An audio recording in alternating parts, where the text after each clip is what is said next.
Okay, can we have a roll call? Sure. Commissioner Gross-Claus, Here. Commissioner Holken Veras,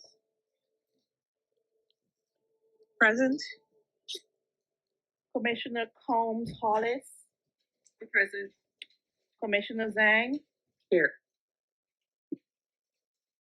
Did I call Mr. Gross-Claus? Yes. Commissioner Gross-Claus, Present. Chair Partika. Present. Okay, can I call for a motion to accept the minutes from our last meeting?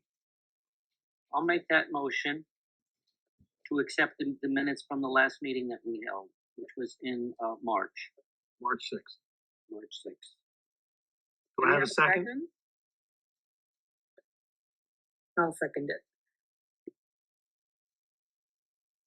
Motion made by Commissioner Gross-Claus, seconded by Commissioner Miles to adopt the minutes of March 6th. Commissioner Holken Veras.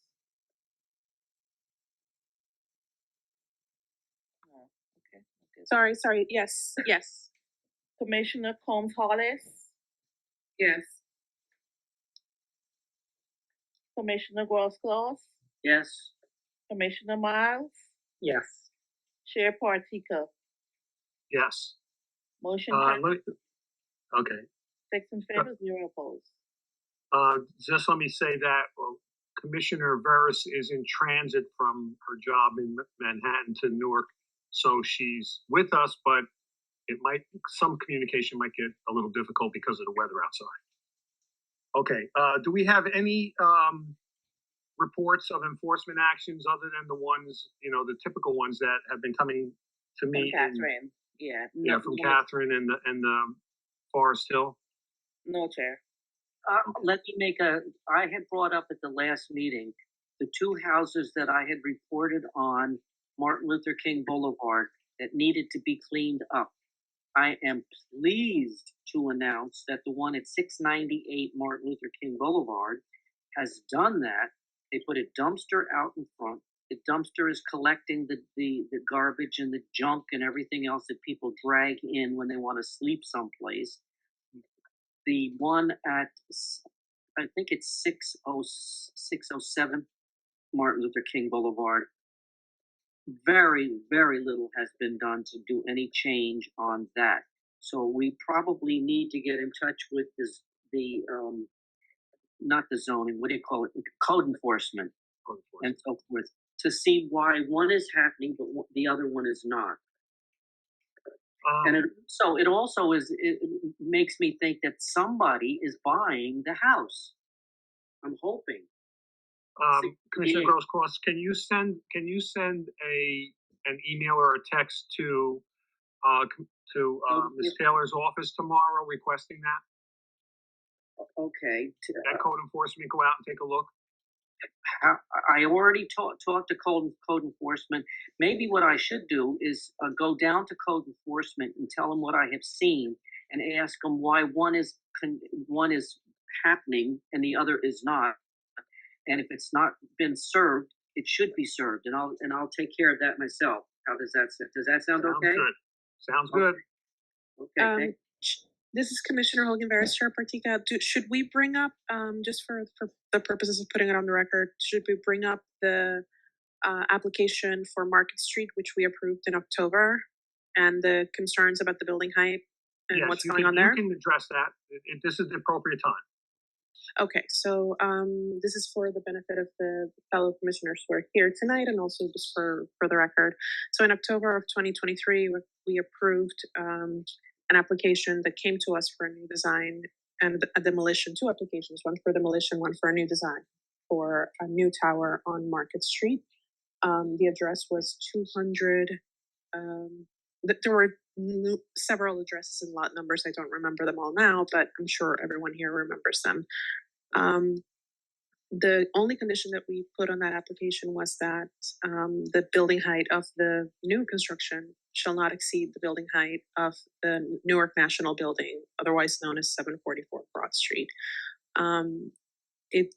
The applicant came to the zoning board, and after a very contentious hearing, they eventually actually 2 hearings. They eventually agreed to meet the condition for the one condition that we put to this building, and they also hired a surveyor or a zoning expert to measure 744 Broad, which yielded a number that is much more. It's very different from what's in the historic report, and it presents a discrepancy. So, just as an FYI, just so that everyone here knows, we are the planning department is investigating this, and we will take steps to resolve the discrepancy and figure out what the actual number is, and present that number to the applicant.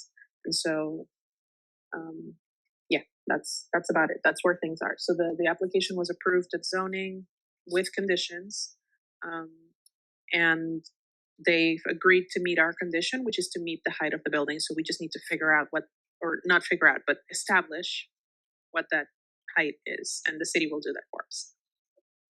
Did I miss anything, Richard? No, that's it. Okay. That's pretty much accurate. The only detail is that in the process of all that, there's a conflict on what they feel the height of that building is and what the record shows the height of the building being. So that's going to get looked into, and then the height that's established as the accurate height is what will be used for their condition. When you say accurate, are you talking about the number of stories? Because 744 has a very, very large roof on it, which goes up probably more than the 30 feet that we told them to leave off. No, it's the building. So the condition is to meet the height of the building up to its tallest point, excluding any antennas. Excluding And antennas Yes, and that flagpoles. includes the roof. Yeah. Okay. No, it includes the roof, and up to the roof, the height of the building is some 465 feet, according to our records, which are the city's records. Okay, great. But they've come up with a different number in their survey, and it just needs to be reconciled, whatever the number is. I mean, it's a building and it has a height. Somebody just measures it, and that's it. It's a fact. It's not an opinion. So we just need to find out what that fact is and establish it from the city's point of view, and then the applicant will follow that. And that's all. Okay. Do we have any other communications? No, Mr. Portico. Okay. So then we're going to move on to new business, or actually old business. On your agenda, A has asked to be adjourned until such time as they contact Kevlin to come back before us. And please let the record show that Commissioner Epps has joined us. Good evening, Commissioner. Unmute. We can't hear you. You got to unmute. I'm so sorry. I've had so much difficulty getting through. I guess it's where I am, and the storm. Could be I the don't weather know. too, because we're having really bad weather here. Yeah, I've been trying since I guess about 5:53 or something That's like that. you're here. That's all that matters. So welcome. Okay. So A has been adjourned to a future time. Okay. B on the agenda has been asked to adjourn their application until another time. Okay. B being the solar panel thing, we always require that the owner of the home be present when we look at those applications, because sometimes, just so everybody knows, like new commissioners and all, in solar panel work, a lot of times the owners are older people who don't look at contracts too well or don't know how to read them and all. And we just like to bring them up to speed when they make their decisions, and then we make ours. So we always ask the owner to be present. So maybe the owner wasn't available or something that they asked to be adjourned. Okay, so the first one we have for this evening is C on your agenda. It's 236-238-240-250 Dr. Martin Luther King Boulevard, H24-020. If you're here for that application, please raise your hand and we'll bring you in.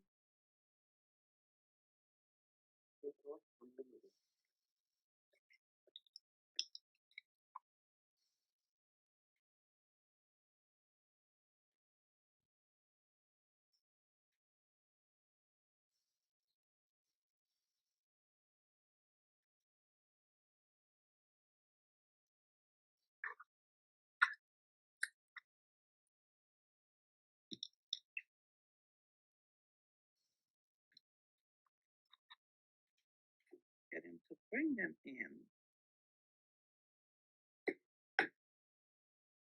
1 second. Miles?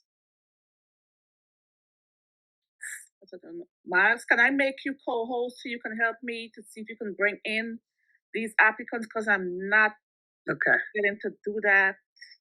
I don't know what's going on here. Let me see. Let me see. I'm clicking on it. I have 36 parts. Let me see. You. Promote to panelist. Okay. I'll promote to panelist. I don't know why it's not going. Panelist. Promote to panelist. I can see the raised hand, but all right, let me just do that so you can.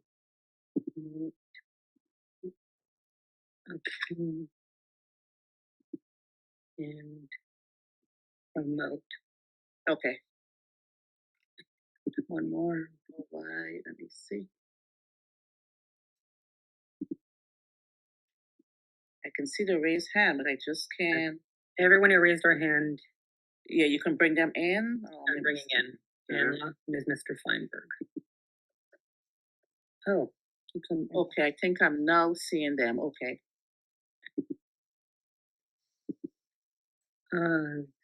Okay, I think it's now showing. So, are you able to bring them in, or you want me to go back? one person, last person is Cherie. She Okay. picked up the invite. Okay. If I can now see, maybe it was a delay, but I was trying to, because I can now see them. Okay, and everyone's here, I believe. Okay, thank you. Mr. Okay, Feinberg is on mute.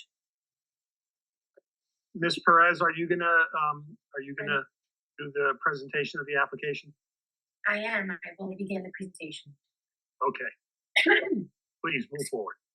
Sorry about that. Excuse me. Good evening, everyone. Jennifer Carrillo Perez of Conofoli on behalf of MLK Gateway East Urban Renewal LLC. My office did file the application that is before you this evening, seeking approval for the demolition of the existing building located at 236, 238, 240, and 250 Dr. Martin Luther King. The development of a new multifamily residential building consisting of 118 dwelling units, associated parking, and some amenities. The buildings are located within the James Street Historic District. And by way of background, on August 21st, 2019, we presented an application for demolition before this board via application H19-150. It was approved for demolition, and we acknowledged that at that point there was the front facade of the buildings were to remain. So the goal was to demo the building with the preservation of the front of the facade. That was the attempt. We are before you this evening seeking for the approval of the entirety of the buildings. So it's an amendment to that. And the new design and the development of a new building, as I mentioned before, that it's going to consist of 118 residential units, 20% of which will be affordable with IZO in the city of Newark. And in this process, we have actually been working with the James Street Commons Neighborhood Association and have met with them and local officials on several occasions.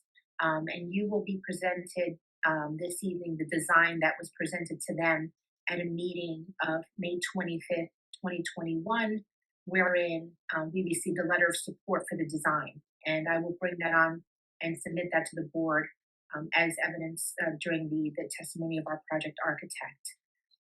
So further, I just wanted to note that the applicant presented this project, specifically the demolition of the existing structures, to the New Jersey State Historic Preservation Office, SHPO.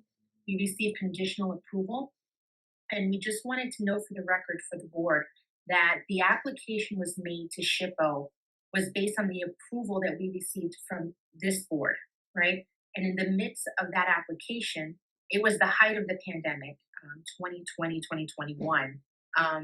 In the height of that is when we received additional reports from our professionals that identified environmental and significant structural concerns that inevitably changed the project and the application that was as it was before SHPO.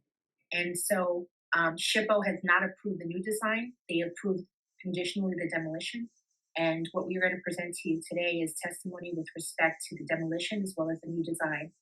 And we have with us Andrew Christ from NJIT, who's the Vice President, Senior Vice President for Real Estate Development, as this project is a designation of the city to NJIT and then NJIT to the developer. So we're working hand in hand on this project.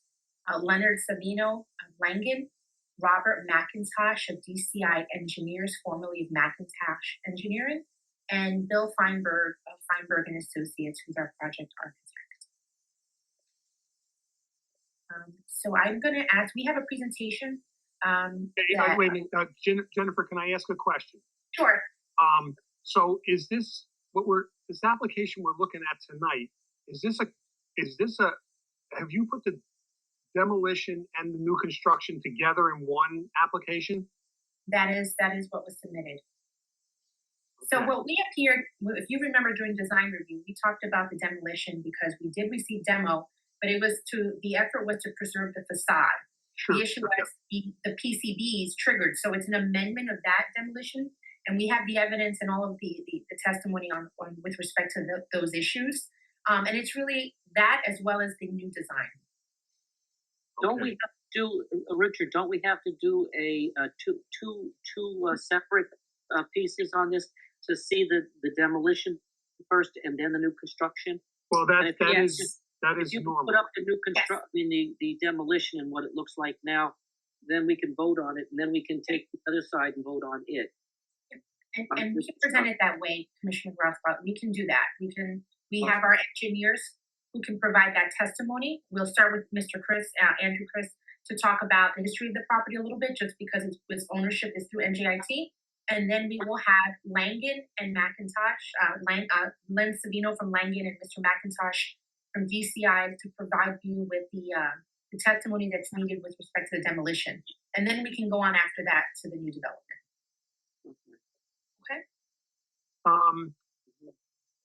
Ms. Perez, I think we'll do it this way, but what's going to happen is we're going to have to break this into two applications at some point.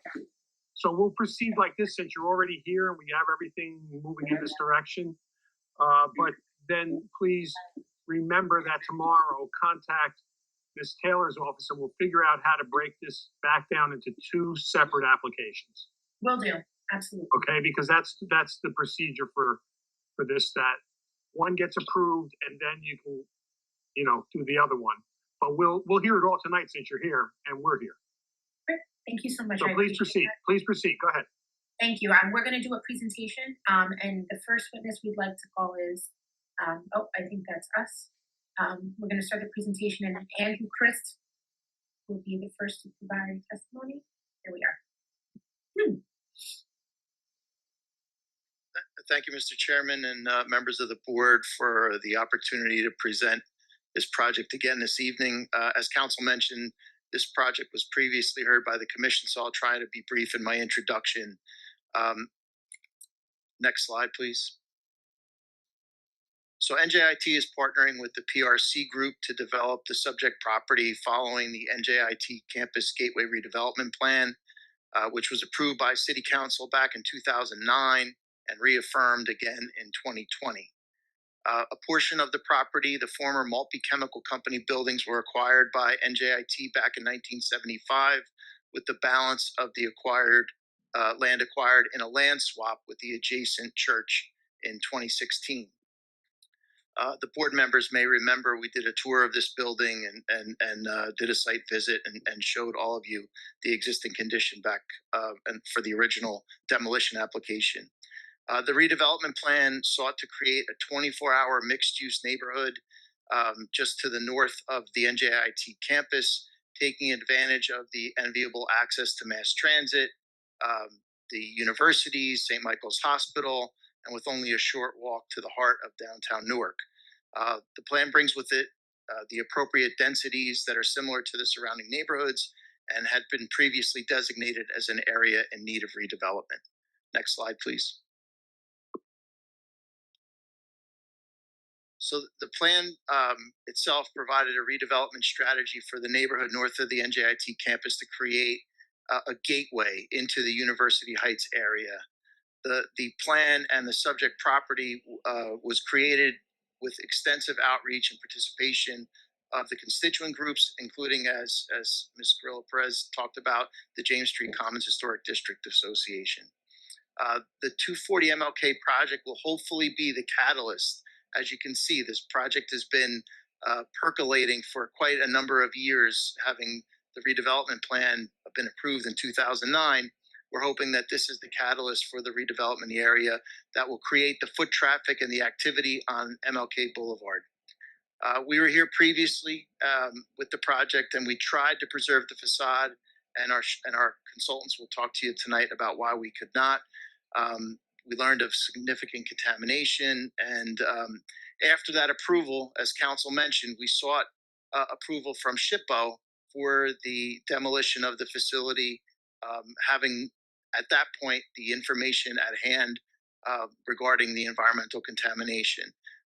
We proceeded with SHPO since we were there, not in any way to circumvent this board, knowing all full well that we needed to come back because the project had changed and we needed to revise our application. And the PRC team and our consultants will now walk you through some of the details that necessitated this change. Good evening.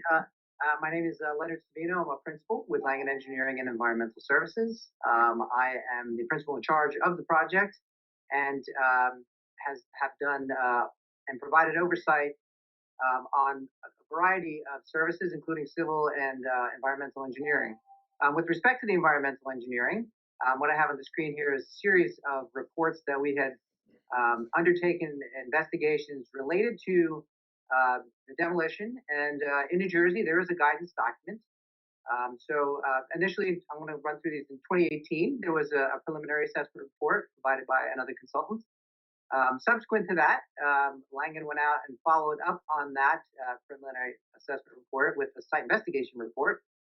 And as part of that, we did do some sampling per the DEP guidance document for PCBs and a variety of other contaminants that are and have been found in concrete, masonry, brick, and other demolition-related materials. But the focus of this discussion really is those structural elements, which are the concrete, brick, and any masonry materials. So we did find in the 2018 investigation, as you see here, that we had 5 of the 31 samples that were collected throughout the building, which I'm going to show to you in the next slide, that were in excess of the DEP remediation, soil remediation standards, the SRS. So subsequent to that, we did additional sampling to get a better understanding. These are all discrete samples, not composite samples, just for clarification and understanding. That means that it is a sample at one particular location, not mixed together. So it gives you a good idea what's happening at a spot where you sample the material. And that's important to understand as we move through the next slide. So subsequent to 2018, when we did see the 5 of the 31 samples with excess PCBs, we did go out and do quite a bit more sampling, an additional 40 samples. And it's important to note that of those 40, 25 of them were did have PCB levels in them, and of those 40, 10 of them were in exceedance of the NRS standards. So it's important to note that those 25 represent PCBs in the material, but the 10 are in excess. So it's notable that there's a lot of PCBs in our sampling. Those, just to be clear on the PCBs, are a carcinogen. They've been outlawed, if you will, and put on the list since 1976. They are a man-made chemical, and certainly something you probably heard need to be remediated accordingly. So they do present potential significant health risks if they're left in place. And also, what I'm going to step into here is that remediation of them would create an unstable, compromised, unsound structure in itself, and then the facade, which was one of the items, or the item that was requested to be salvaged, we did additional samples to try to get an understanding of those. So I'd like to move to the next slide just to show you what we did do with respect to sampling. These are kind of small, but the color is important to understand. These are the 4 different floors. Ground level is upper left corner, upper right is first floor, bottom left second, and bottom right third. So each of those circles represents a discrete sample location. And what's important to note is that this is actually the facade, entire perimeter facade for walls at the different levels. And a red circle indicates an exceedance, or yes, an exceedance of the SRS sampling protocol. The green is not; it's below that level. So you can see that, just so you understand where we're oriented. MLK is on the bottom of each of these sheets, so that front wall there is the bottom sheet of each of these. So at ground floor level, in the 4 discrete samples, we did not have any PCBs, but in the next levels, you'll see that we start getting hits of them. And these are in the masonry, the brick, concrete, structural, if you will, elements of the facade itself. The next slide is really a precursor to that, but if you can go to the next slide, that shows the sampling. Can you go to the next slide, please? Right. Oh, okay. Okay, there we go. This is actually the sampling in floors and walls that were done initially. All the blue are just sample locations. So we did follow the guidance document for this initial sampling, which sets out a protocol of a certain number of samples per estimated volume of concrete and or brick masonry. Those boxes that you see are showing the results. Obviously, you can't see them, but the yellow is the exceedances. So each of those boxes represents exceedances of the soil remediation standards.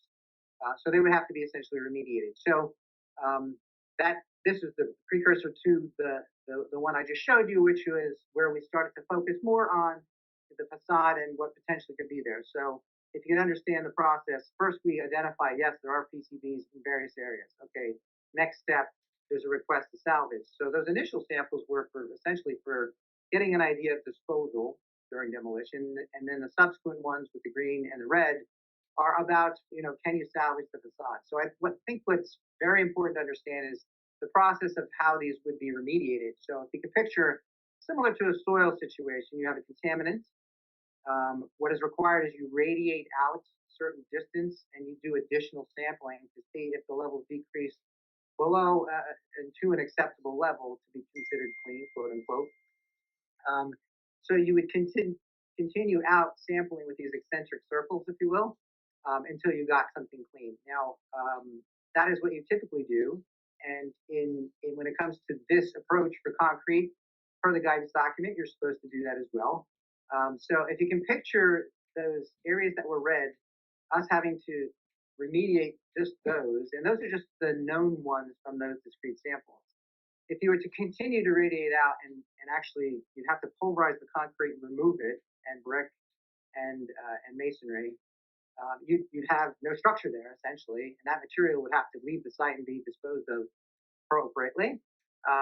And then let's say that you would get a clean sample. Well, you're not guaranteed that right next to that beyond is not more PCBs. So it creates this, the entire building and the facade included becomes suspect that it's, even though we've sampled discreetly and perhaps got clean samples, there very well could be more PCBs. So even if you just address those that we know, you end up with kind of a Swiss cheese look of the structure. And that is very challenging and does create an unsound structure. And this is a 4-story facade that the attempt would have been to salvage it if we could. But as you're going to hear some further testimony from our structural engineer, that understanding how this would have to be remediated creates significant challenges to even try to physically do it in a legal way within the regulatory requirements. And then from a structural perspective, to have a sound structure to work with to be able to salvage. Not to mention that materials that would be desirable to salvage for the facade would be off the site. They would be remediated. There'd be big holes in the facade in various areas.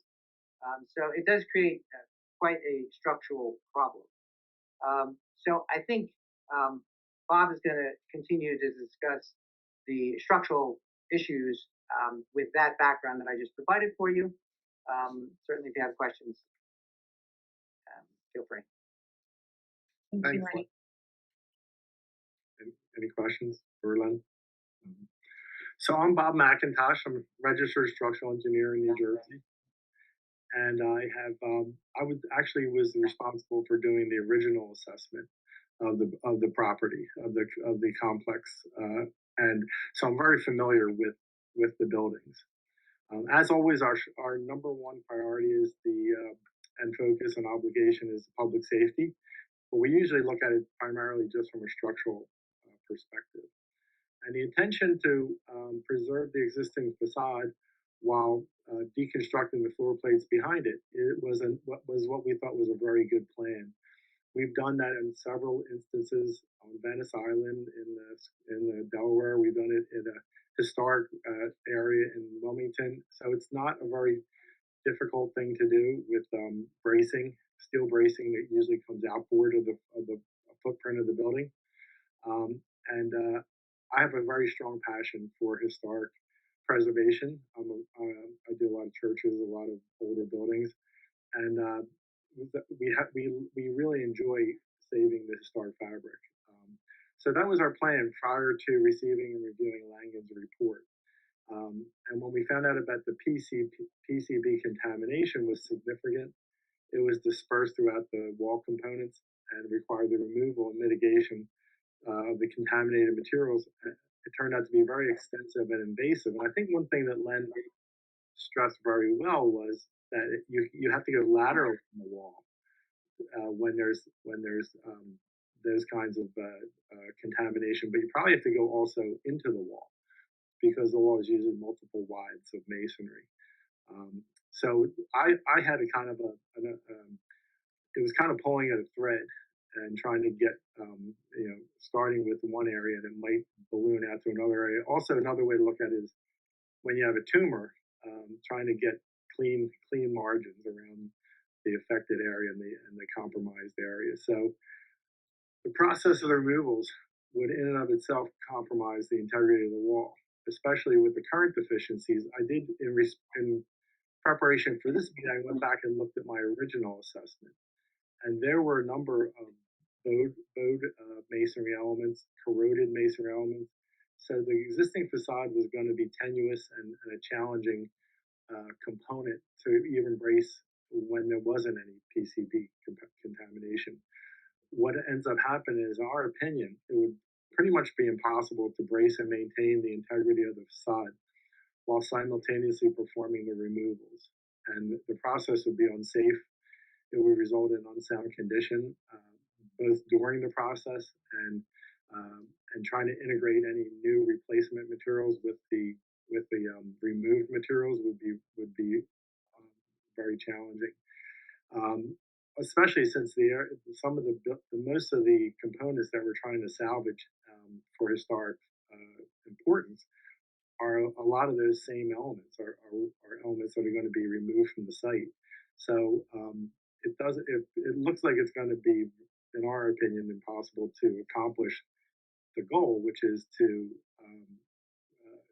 respect and maintain that existing facade so that it has some value and some is important in the years to come. So. Thank you, Mr. McIntosh. I'd just like to add, we understand that when considering whether to approve or disapprove an application for the demolition, there are you have to be guided by some considerations. We went through the bulk of them during our initial presentation, and then realistically, I think what we're looking for is the demolition with respect to the front facade, which we were looking to preserve.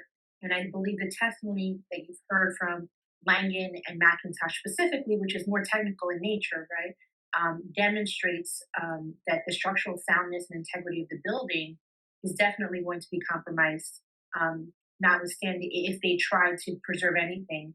But overall, I believe Mr. Savino's testimony was that PCBs certainly exceed in some areas without having a full assessment of everything of that building exceeds the DEP regulations, and that it would have to be remediated. And so that's why the application was amended in order to reflect what was determined to be an unsafe condition, and certainly not a condition that is habitable or that NJIT could candidly utilize for either educational or office space because the PCB contaminants exceeded the DEP. And we understand that in the event a structure is unsafe or unsound generally, I suppose a danger to health or safety, it's the city's main primary concern. And so we wanted to ensure that we presented the application to you. We will happily submit the supplemental information. There were a number of reports structurally, both from former McIntosh, now it's DCI, from Mr. McIntosh, as well as Langen's reports with respect to the contaminants that were found in the property, so that we can supplement the application that I'll amend in working with Ms. Taylor tomorrow to give you that information. And so with that said, that's the testimony we wanted to provide you with respect to the demolition of the facade we were looking to preserve as it relates to this project. Can I ask for some explanation? Since these are contaminants that we're afraid of because of the effect it can have on human life, and I can see having offices and apartments there with students and so forth, the problems that could arise with such chemicals and stuff. Can you give us a background on how you will take this wall down and protect the neighborhood and the people around it, the environment, since these are in there and you're going to do a demolition? In my mind, that means you're going to bring in a wrecking ball and knock the thing down, and these things will go all over or something. Would you explain the process and the safeties that you'll be taking? Sure. Mr. Spino? Oh, thank Yeah, you. certainly I can do that. Just to give you a little background on myself, besides being a civil engineer and a geotechnical engineer, I'm a demolition guy, if you will, for the firm. I do a lot of demolition. I've done a tremendous amount in Newark as well. So just procedurally, contractors no longer use a wrecking ball. So that was definitely a way to get it done, but now they're much more savvy. So they have what they call I know that they don't use wrecking balls. That was just my way of right. Yeah. So I might as well just explain it. So there's something called a pulverizer. If you look, it kind of looks like my hand right on the front of a backhoe, right? So they have a long reach device for taller buildings and moderate buildings. So they can go up 150 feet, even more.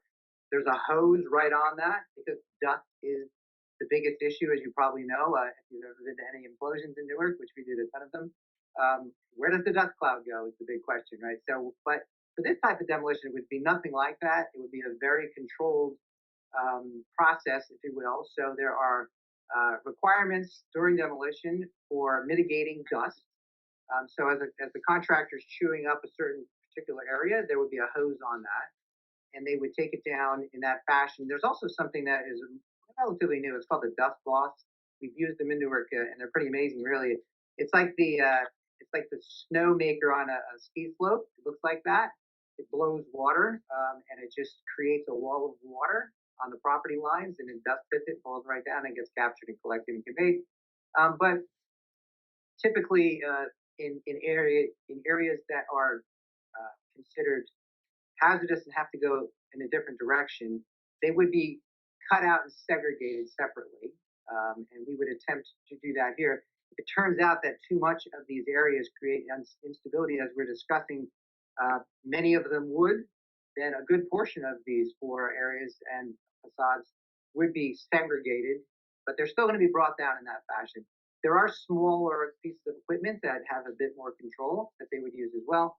So if you can picture them taking certain portions down and putting them over here in one area, that would go to one facility. The rest of it, if it's considered clean, would be crushed and screened and put through a crusher screener, typically on site, to keep it all contained, again, with a wetting down process to keep the dust down and within the site.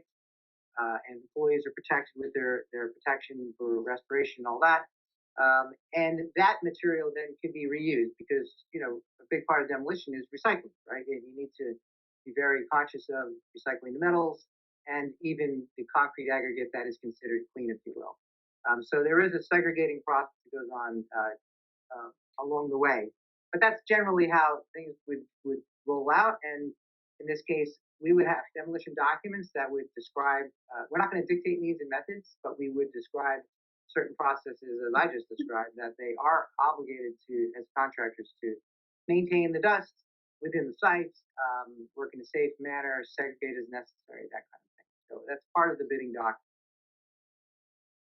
Can I ask, let me ask a question. Is the James Street people going to be at the part where they speak about the project?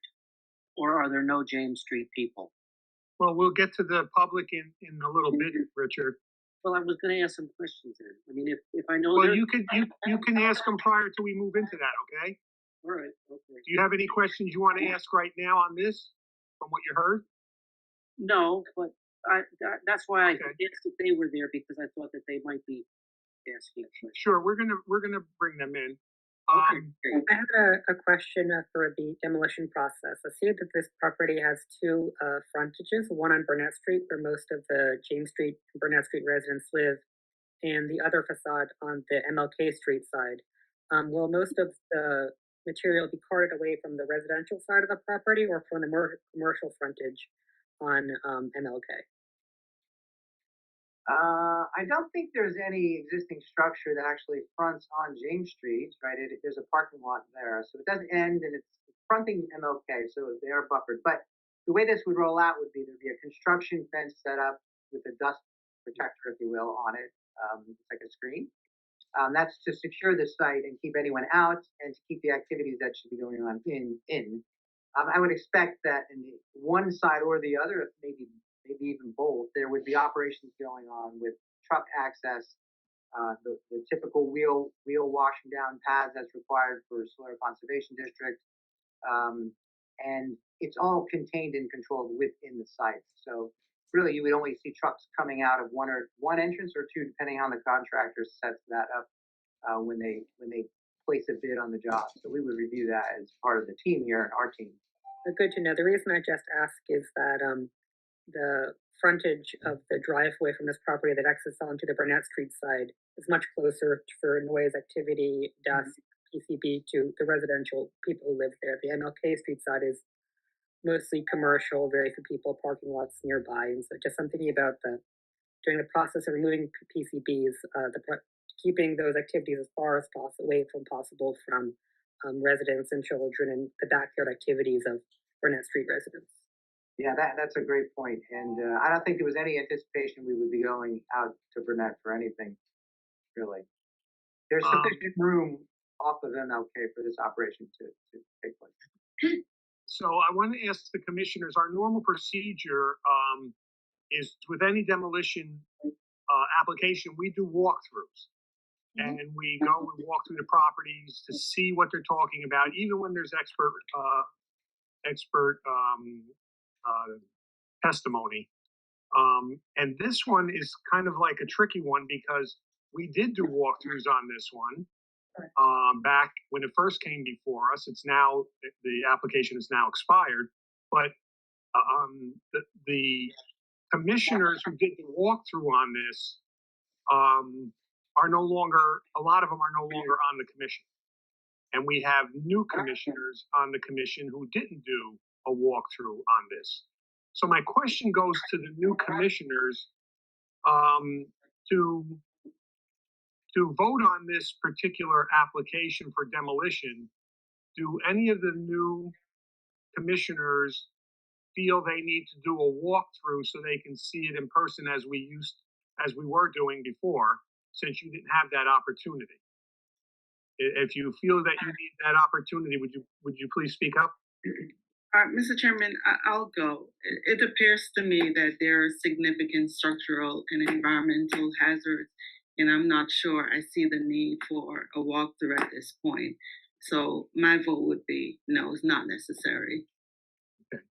My vote is that the only part that they would be preserved is the exterior facade and MLK, and I trust the validity of the report about the interior condition, and I'm satisfied with with having walked by it for many, many years.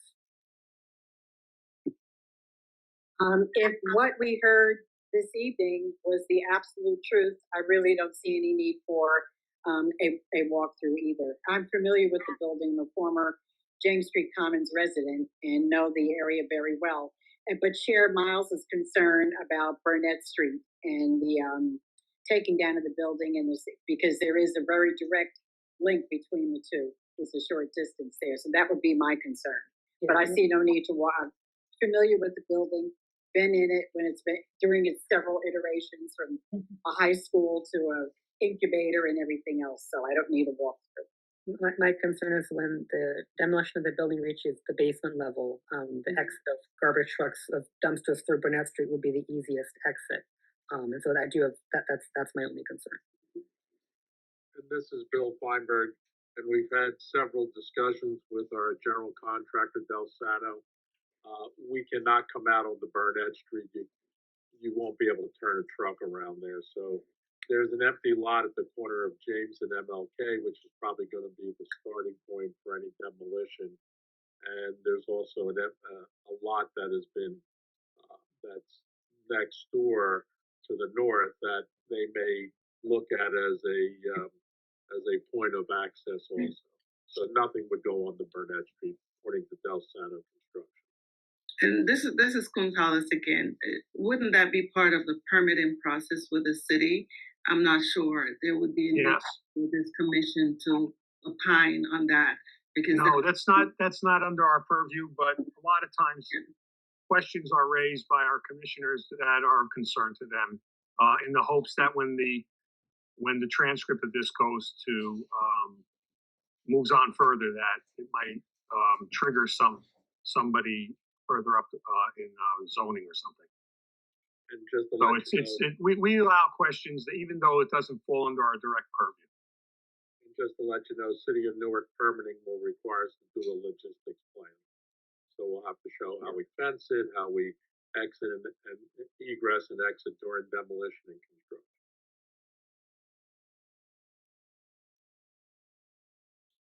Okay, so is that the extent of your presentation for the demolition? Yes, it is. Okay, so I'm going to, in a second, I'm going to go to the public. Richard, were there questions that you wanted to ask that went along with the public part of this meeting? No, but I'm very, very happy to know that the people who are on the commission now have great ties to this particular area. And I'm just hoping that if there are one or two that want to express themselves who are not commissioners, I'm just hoping that they were invited to the meeting, that's all. Sure. Well, it is openly known that we have the meeting. Miles, I have to point out that at the original design review, when this was brought before us, they told us that you were active in helping them with this particular proposal. So you have to recluse yourself from any voting here this evening, either on the demolition and on the project itself. Okay. Okay. I fully recuse myself. Yes. Okay. Just letting you know. I didn't. Very often they say that the person who has a connection has to not even be part of the discussion, but you add a lot to the discussion, and I don't see that matters as long as you're not included in the voting. So it's fine for you to add your questions and your insight. So now, if there's anybody, can you please stop sharing your screen? Sure. And if there's anybody in the public who has a comment they'd like to make or has a question, please raise your hand. We'll bring you in. I have a raised hand here. Let me see who's that. I'm bringing in Bill Chappell. Okay.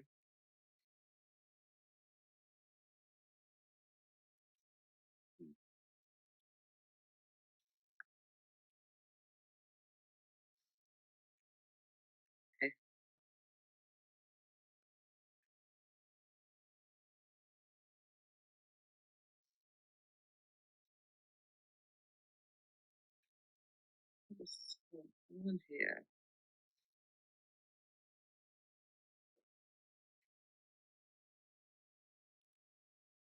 Okay, promote the panelists. Okay. Name is up. He should be coming in. I think I see him. Bill, can you turn on your camera and your microphone? Oh, okay, there it is. It's all different now. Can you hear me? Yep, we see you and we hear you. Okay, thank you. The concern on the demolition. I understand the testimony about the modern equipment and the spray hoses watering down from the equipment, but I've been witnessing this neighborhood already in such demolitions right across the street from my house to St. Michael's. One of their office building not too long ago was state of the art, and there were clouds of dust going off the site into the neighborhood. So I hope that the city or someone with authority are going to be on site and monitor this. Someone with the authority to shut it down until the wind changes or something.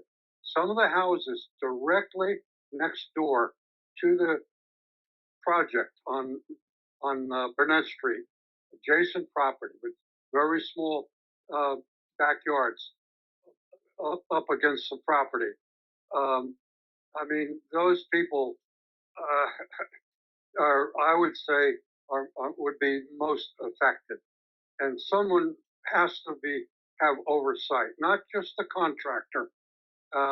In my estimation, someone from the city, an inspector. I don't know the process. I just hope that they will be notified, hopefully by you guys.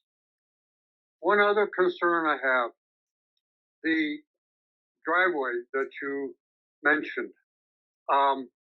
Is there a plan for that property, or is it just going to remain vacant? Now, I understand they're not going to use it as a driveway anymore. The exit will be out to the parking will be out on King Boulevard. That's been already discussed and approved, from what I understand. Were concerns about a driveway on Burnett Street. So now I wonder, is there any plan for infill housing? And if so, is that part of tonight's discussion, or will it be heard at a later date? Thank you. If it's okay, Mr. Partika, I think we are happy to provide that after this. So, Mr. Chappell, you will see the presentation after our presentation for demolition. This board allows us to proceed with the next portion of it. And it is, infill will be there. There will be and you'll be walked through the proposed design for both MLK and then that one empty lot now that serves as a driveway. Okay, is that the extent of your questions and comments, Mr. Chappell? Yes. Very good. Are there any other from the public who would like to make a comment or ask a question? Please raise your hand. We'll bring you in.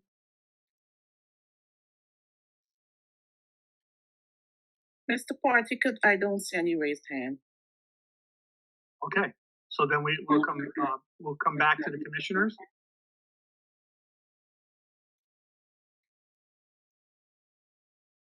Commissioners, would somebody care to make a motion on whether to allow this demolition? I believe this demolition should follow the pattern of all demolition applications we have that allow it to stay in force for 1 year before it has to go back under review if it's not used within that first year. I'll go ahead and make that motion, Mr. Chairman. Sure. Based on the testimony that has been presented by the professionals, that there are significant structural and environmental hazards that we should have a concern for the members of the public. So I would move that we approve the demolition of this. With the condition that it's used within 1 year, correct? We'll add that. I'll second the motion. Thank you. And who made the second? I did. Richard. Commissioner Zhang. Motion made by Commissioner Combs Hollis, seconded by Commissioner Grosskloss. Commissioner Halpin Veras. Don't see her, I guess, okay. I think right now she's in the Lincoln Tunnel, or one of the tunnels. Without my vote, do we still have 5 commissioners? Yes, that's why I'm letting the vote go through, because I counted the commissioners. Okay, okay, where am I? So we don't have Commissioner Grosskloss. We do. I'm here. Commissioner Veras without Magazine. And, okay. Commissioner Epps. You're muted. You're muted, Miss Epps. Sorry, yes. Commissioner Grosskloss. Yes. Commissioner Combs Hollis. Yes. Chair Partika. Yes. So I'm only getting 4 here.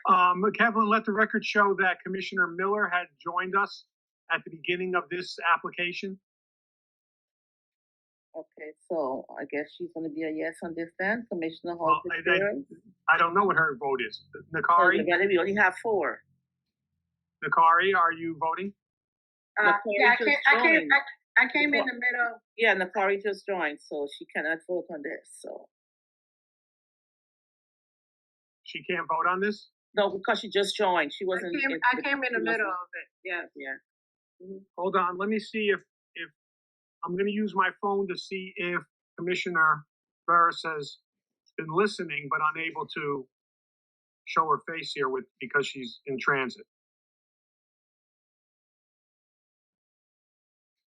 But Commissioner Miller, I remember this application from the last time, and we went over this application before. This is not the first time this application been before. I'm not familiar with it.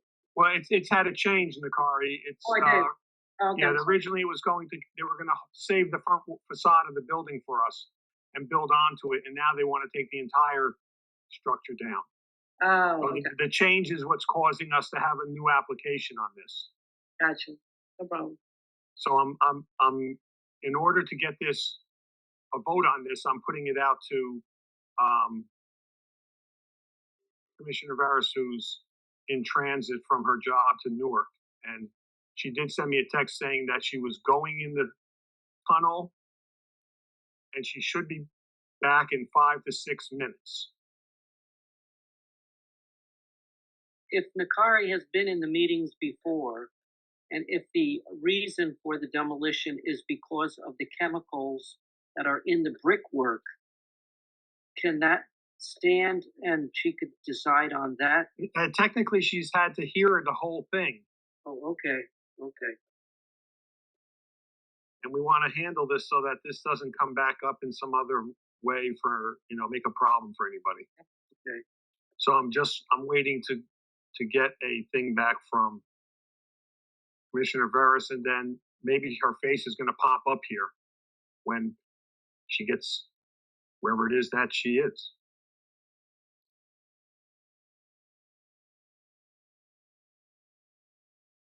Commissioner Miller, do you want to just take the next one and we come back to it? No, we were but let making me a vote. ask this. Let me ask this. Let me see. Who was it? It was. Well, anyway, Ms. Perez. Yes. Have whoever gave the presentation for demolition give me a very fast, quick synopsis of the presentation right now, so Nakari Miller can hear it. Lenny, I'm going Not to. not in great length.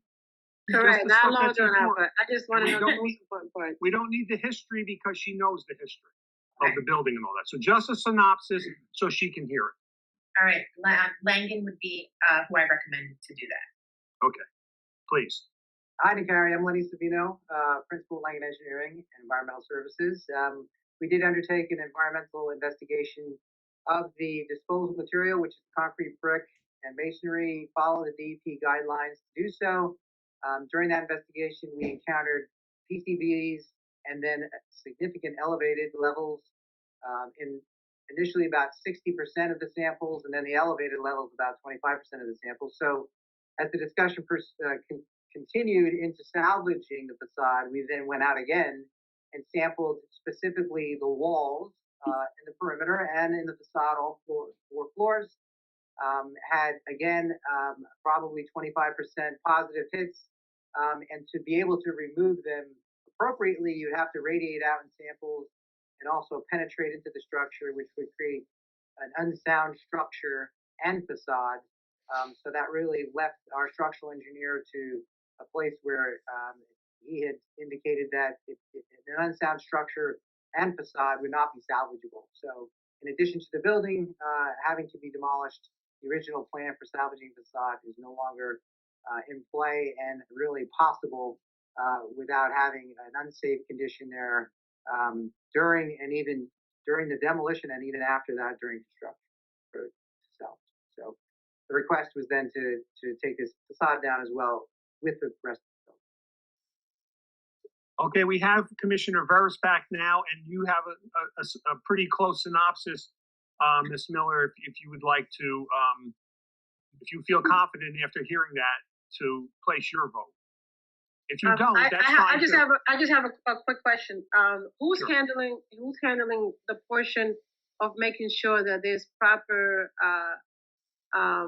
use of water or whatever you guys are going to use to make sure that all these items are not spread out in the neighborhood? And like Mr. Chappell mentioned, it will get all over the place if it's not contained properly.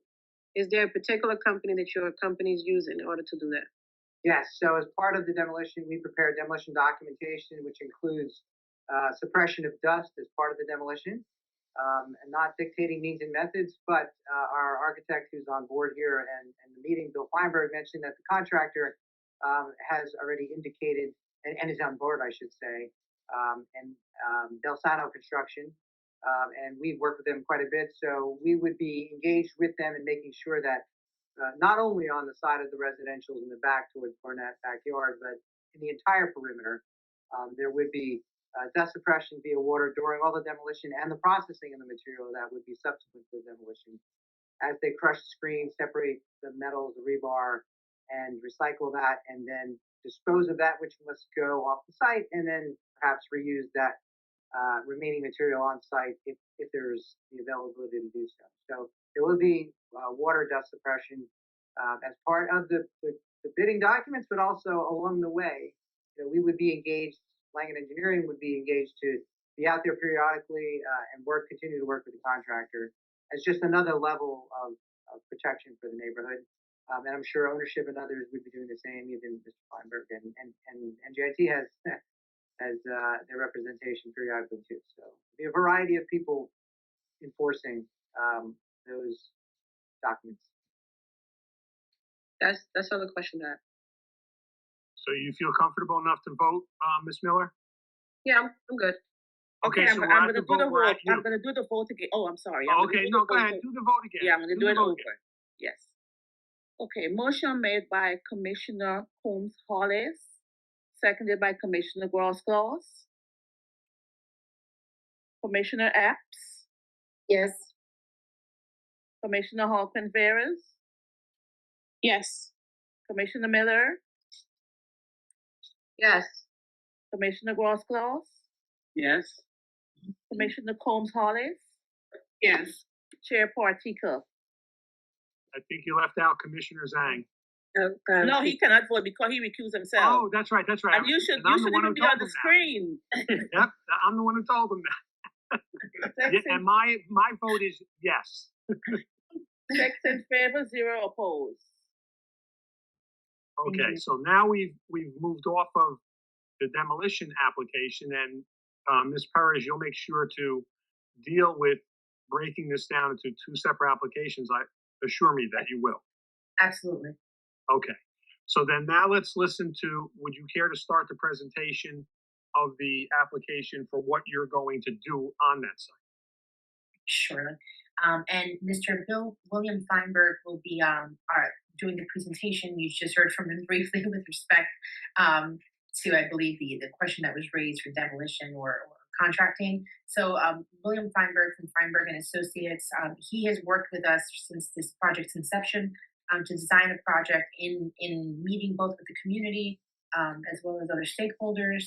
So he's going to walk this board through the presentation for the multifamily residential project that's being proposed. It's 118 residential units. There's some tenant amenity space and some parking. So I believe he's going to walk you through the presentation, and then we can supplement any information you have, any questions you may have. Bill? Thank you. So Mr. Feinberg, Mr. Yeah. Feinberg, before you get started, would you please limit all your words that you're going to say, your whole presentation, to what involves this commission, which is basically the aesthetics. Right. We have no preview over what you put inside the building, or how many little apartments or how many parking spaces. That's all done in a different part of the city. If you could just limit it to the aesthetics that will be seen in the historic district, and then we can move forward, okay? Absolutely. So Thank you. we had several meetings with the James Street Association and our direct neighbors on Burnett Street. And I only have this exhibit up as a plan because there was discussion earlier about the driveway. So at the bottom of this plan exhibit is MLK. Burnett Street is at the top, and there used to be a driveway. If you can see my cursor that led out onto Burnett Street. And I have designs for a 3-story brownstone because the neighbors wanted us to actually eliminate that driveway, not leave it vacant, and to build a building that complements their neighborhood. So that's the only reason I have this up. Thank you. The next exhibit, I don't know how to get rid of this, is at the top of the exhibit,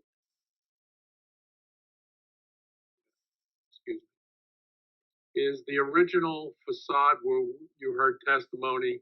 That is the original MLK, 240 MLK, where we're going to save the facade, obviously, based on the testimony you heard tonight. That facade, the darker brick areas now have to be demolished, and our building was being built around and above that area. The exhibit on the bottom is now the MLK elevation, okay? And when we met with James Street and when we also had some discussions with SHPO, we were asked to complement the neighborhood and tell the story of the multi-chemical company, which we also have to do as part of our conditions of approval. We have to provide a historic mitigation. So what you see here is the outline of the original multi-chemical company, the 240 MLK and 250 MLK. Part of what we have done is we're going to change the color of the brick.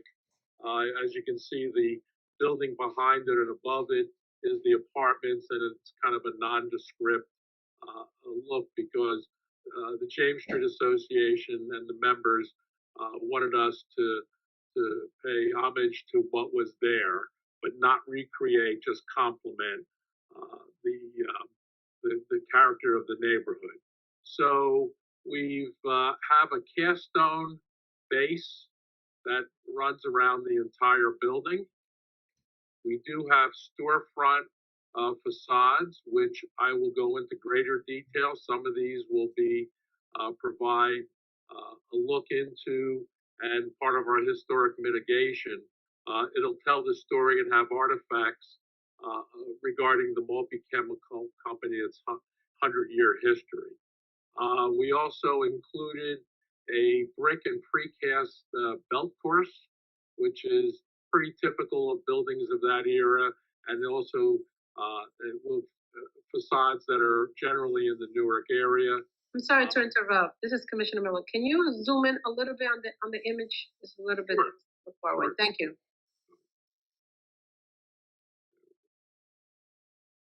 Does the new facade with the old look protrude from the back part of the building, maybe by 2 or 3 feet or something? It's exactly 2 feet.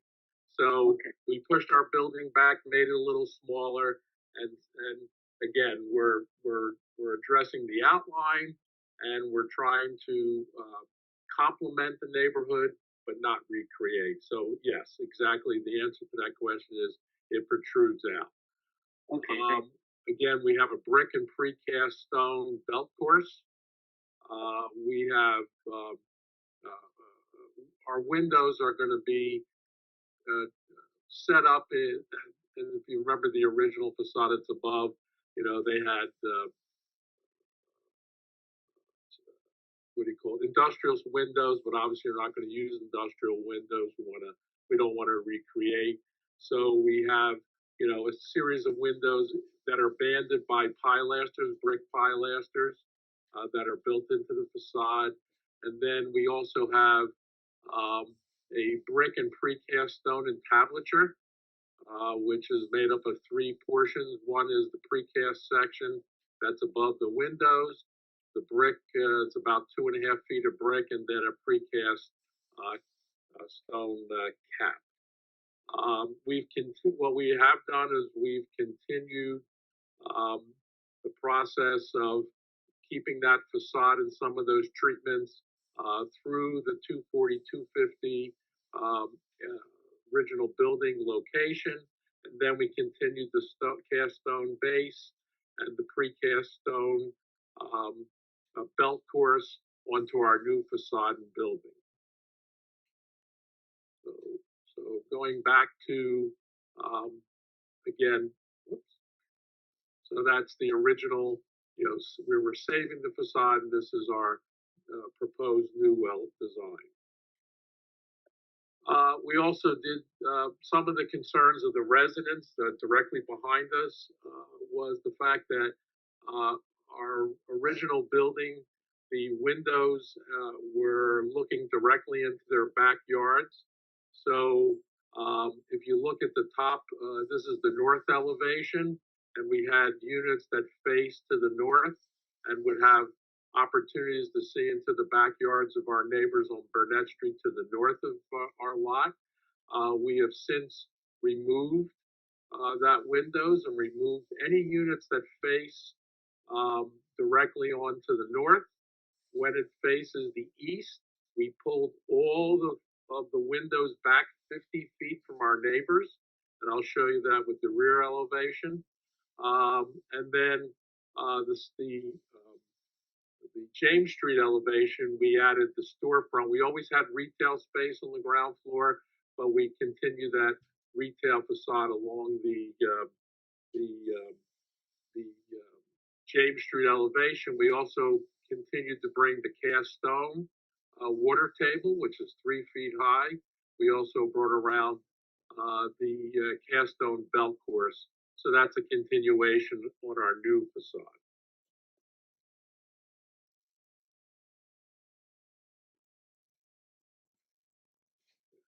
Can you zoom in on the left bottom? I see there's some. Yes. Okay. So Can you explain this? Yeah, we were actually looked back and we hired a sub-consultant, Clark Caton Hintz, to do some research into the into the multi-chemical company, and this is actually one of their advertisements. So because this ended up, so we didn't have windows on this facade, and because of the request from the Burnett Street neighbors, we are going to paint on one of their old ads that were found from like the early 1900s, where they used creosote as a method or a medicine to cure stomach ailments, if you could believe that or not. Mr. Feinberg, since we're talking about this imprint on the side of the building, would you please add somewhere maybe under the bottle or something, circa 1908 or circa whatever it was that advertisement was used? Oh, okay, great. Just so that in looking at it, people understand the reasoning. Right. Oh, I think that's a great idea. Plus, I'll get more into the mitigation, because we have to have a loop video in one of those storefronts that we're creating, Right. windows. So we'll add that to that also with the narration that goes along with that. Good, thank you. That's a great idea. Thank you. Commissioner Miller, and also make sure you add this to the application, the sign, because I don't believe it's on the original application. No, it's with the one that was submitted today, but I'll highlight this specific page for you, and then we'll submit that as an addendum. Good. Okay, thank you. Go to the next problems here.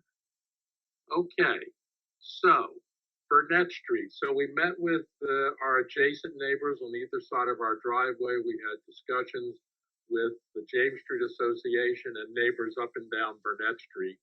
And their request was for us to build a complementary brownstone building that had, and I'll zoom in here. So we're gonna infill that lot. It's a 3-story building which contains 6 units. They wanted us to have a raised stoop, which is a front door. And I will let you know that that is not necessarily the main entrance. It can be, but we also have an entrance that leads into the back of the 5-story building. If you go to get your mail and you go park your car, you come in from the opposite side. So, but they wanted to have it raised and elevated. They wanted us to have a cast stone base, which we have the split face cast stone veneer with a water table. We were asked to have some type of bay or box bay element. So we have a paneled box bay element that's 3 stories. Again, we're using a brick facade, which is typical of the Burnett Street homes. We have a brick belt course. That's a roll-lock course. We have cast stone for sills and heads.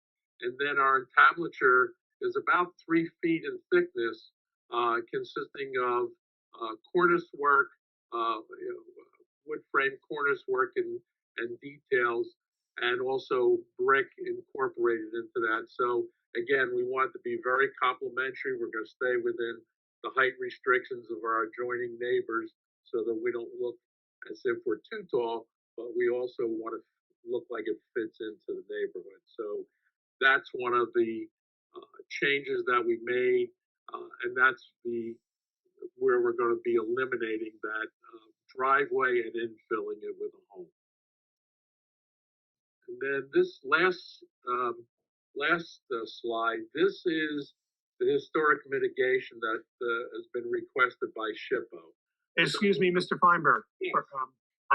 My mic was off. Can I just go back a little bit? You don't have to go back in the slides. Oh, you can. Okay.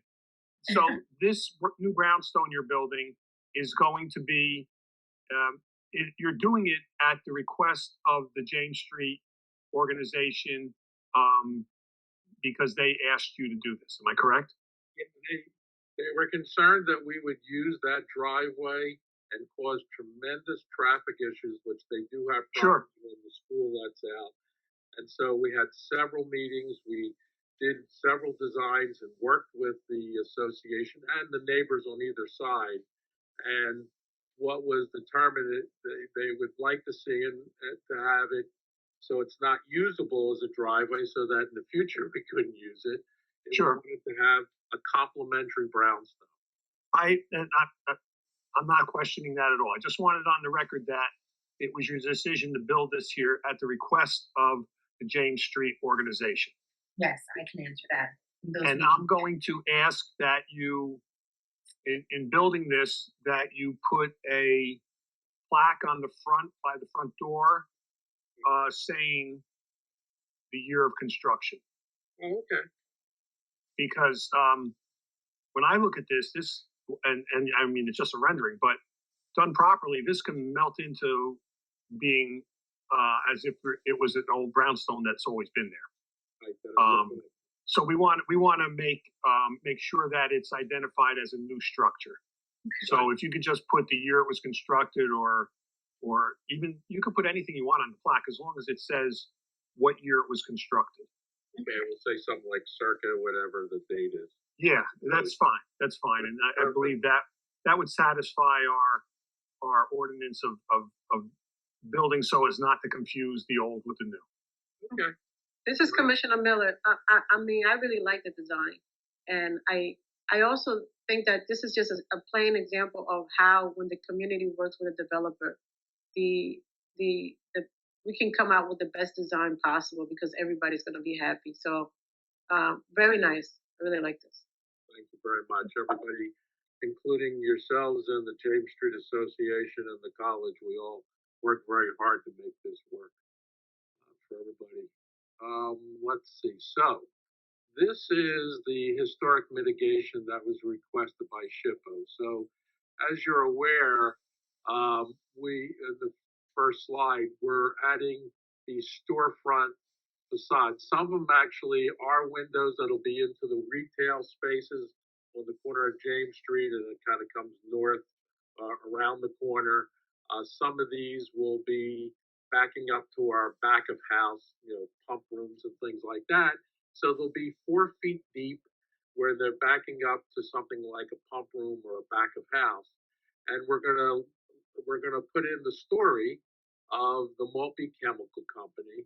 And in one of these facades, there'll be a video panel that'll be on a loop, and it's going to tell the history and the story. And again, we've hired a sub-consultant for that. And then there'll be a speaker someplace up in that awning. So as you're walking by, you can stand there and listen about the story of what was there and over the years. And what we're also going to do is we're going to have a photo mural. So in our lobby, we have a change in grade or a change in elevation from MLK down to our main lobby, because the back of this, there's about a 4 to 6 foot break between Burnett Street and MLK. We have to have a accessible ramp inside the building, which I know is not under your review, but we're going to have a photo mural done of the old facade and as if it had a laboratory. Again, part of our historic mitigation, so someone coming into the building will know about it. And we found a lot of artifacts and advertising of the multi-chemical company through its years of existence. So we'll have it on the outside. We're also going to have a plaque on the outside. We'll have the interactive video outside, and then we'll have probably an interactive video inside. And that's part of the requirements of doing the historic mitigation and telling the story. So that's really generally what we are proposing and where we're headed in terms of the design and our historic mitigation. And again, if I can add, members, we worked, I think we had maybe 4 or 5, maybe 4 community meetings with Historic James Street Commons Neighborhood Association and some representatives from the city of Newark. And this iteration, this final design, with the exception of this mitigation, which was just brought to us from SHPO, was presented to them. And we received the letter. We had our meeting as recent as September 8th, where we just walked them through this again of last year. But where this design was actually discussed thoroughly was in a meeting May 25th, 2021. We did receive a letter from them dated August 25th, 2021. In support of it, we will be submitting that to the board. I'll be working again with Ms. Taylor tomorrow on the separation of the applications, and we'll make sure that this letter as well is made part of the record, just to demonstrate, that this developer and NJIT worked, in good faith with the neighborhood to ensure that the design is something that they would be supportive of. So I have no additional witnesses in that. That concludes our presentation on the new design. Okay. Do the commissioners, do any commissioners have questions? Yes. This is Linda. Please, Ms. Epps. Okay. Part of my disappointment with a lot of the development downtown is that we've taken away the greenery. So I'm wondering, I'm not sure if this is our concern or not as a board, but I'm questioning if the trees or shrubbery, okay, I just saw one in the last, okay, thank you. I didn't catch that the first time. Part of what makes the James Street area, I think part of its attractiveness is the greenery that's there. And I just wanted to make sure that that was thought about with this project as well. Thank you. Ms. Epps, I will tell you, we have to present before another board. It's not necessarily the board's purview, but I will tell you, Newark has a very intense street shade tree and greenery. And those boards, whether it be it planning and zoning, always make it a point to push that for planting of trees and shrubs and greenery. Okay. So we will be bound by that ordinance. Thank you. Okay, any other commissioners have any other questions before I go to the public?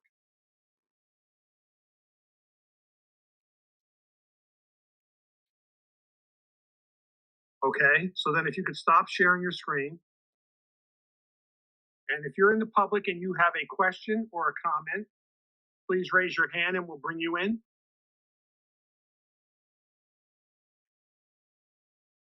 There are no raised hands, Mr. Partika. Okay, so I'm assuming that members of the historic James Street organization, like Mr. Chappelle and others, have had all their questions answered in the process of discussions with you, and then again tonight in your presentation. So we'll go away from the public comment. If there's any more questions from the commissioners, let's do them now, or I'm going to ask for if somebody would like to make a motion. Okay, no other questions? Would a commissioner care to make a motion on this application? This is, Oh, go ahead. Go ahead, Linda. okay, it's Linda Caldwell Epps, and I make a motion saying whatever it is I'm supposed to say to move forward with the project. The application number. Can you do that for us, Nakari? Oh, I thought you was gonna do it. Okay. No, I'm just kidding. I'm just kidding. I got it. Application H24-024. There was also a couple of things that it was mentioned during the presentation that we want to add to the approval. I believe we mentioned that the circle was going to be added to the building and also to the design that was on the wall that's facing the neighbors on James Street. Anybody else remember anything else? Because I know I wrote that part. Those are the only two conditions that I remembered. So then do you second it with those two conditions? Correct. That's all I remember that I wrote down. Yes, I second that motion. Okay. Motion made by Commissioner Caldwell Epps, seconded by Commissioner Miller.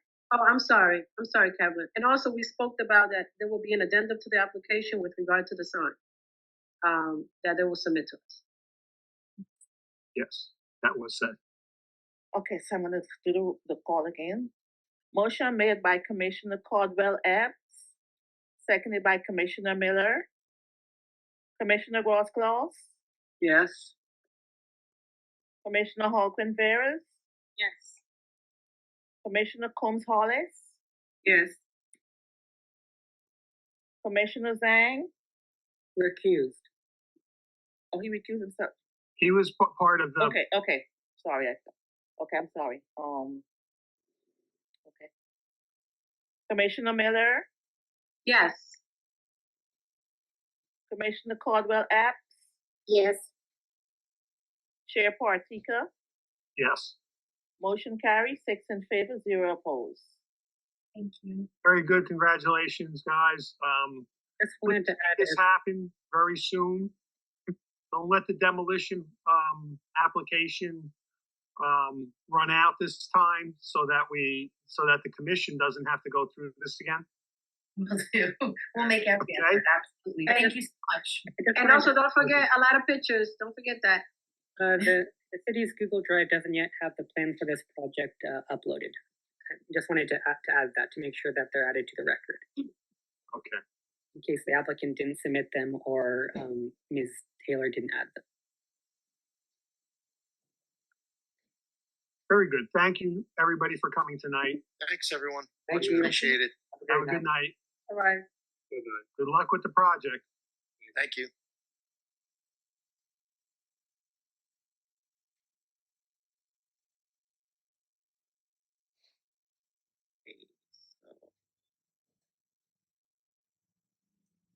Okay, like I mentioned earlier, the Vassar Avenue, two applications on Vassar Avenue had requested this evening that they get put at the end of the agenda, I guess so they had more time to prepare.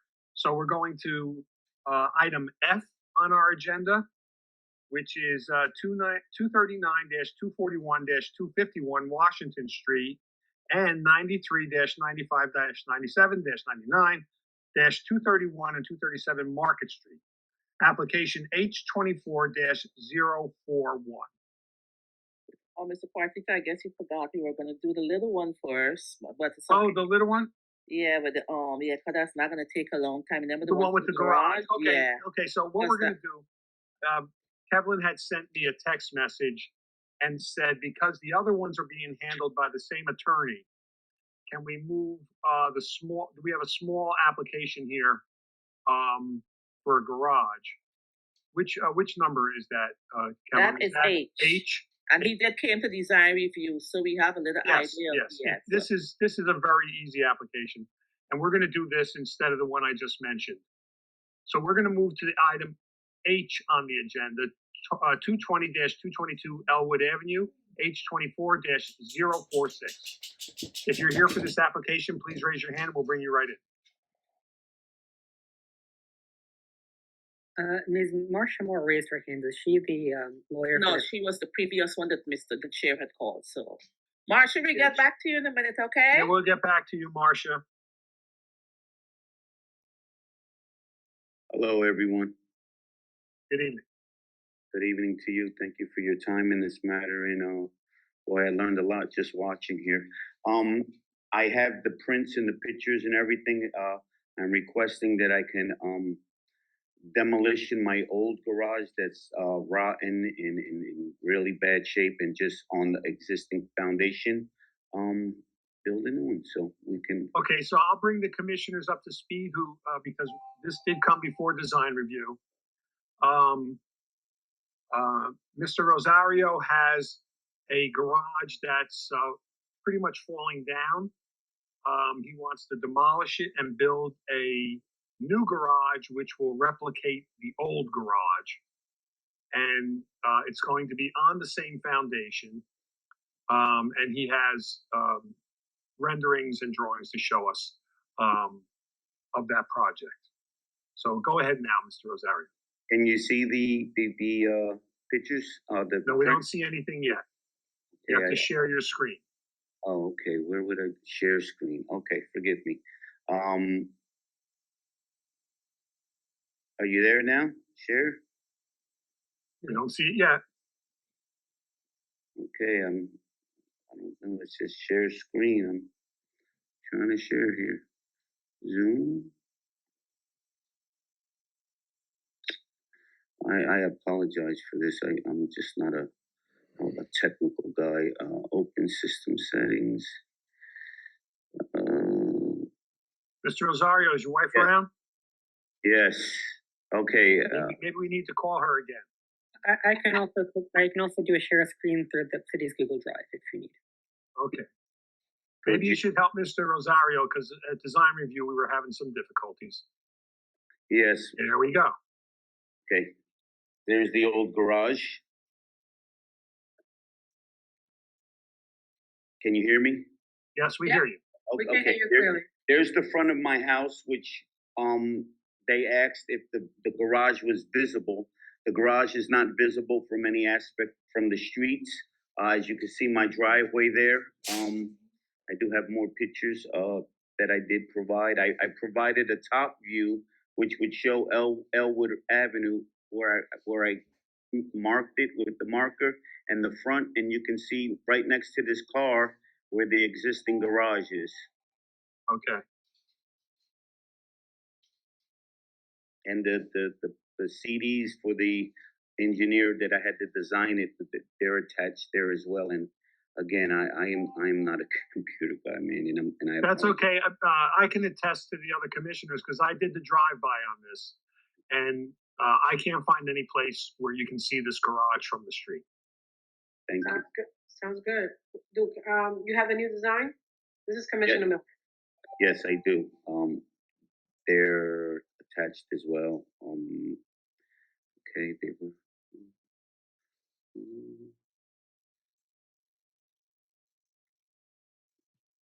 they were a part of that email, but let me see if I can. Maybe that where it says pictures. Pictures. Scroll down. No, okay. Only 3 pictures there. Okay, hold on. Let me get my wife. Maritza, I need you. I'm so sorry. I'm so sorry. It's okay. See, I told you you're gonna have to get your wife. I want to share this screen, right? I'll share, right? You got it. And it's not coming. It's not sharing my screen. So how do I? No, we see your screen now.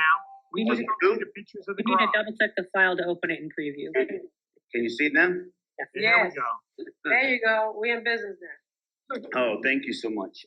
This is the design as you see existing right here. Existing garage with the proposed. Here's the existing structure, and here is the new design. Now, as you said to us, the height of the new garage is how tall? The height of the new garage is 18 feet. The height of the existing garage is 15 feet. Right. Okay. And the windows in the front, those 2 little windows are just to get light into that crawl space? That's correct. On the second floor, I want to use that for storage because my basement's got a lot of moisture and I got a lot of my stuff down there that it mildews. Okay. Commissioner Miller, so what's gonna be that storage area height from the inside?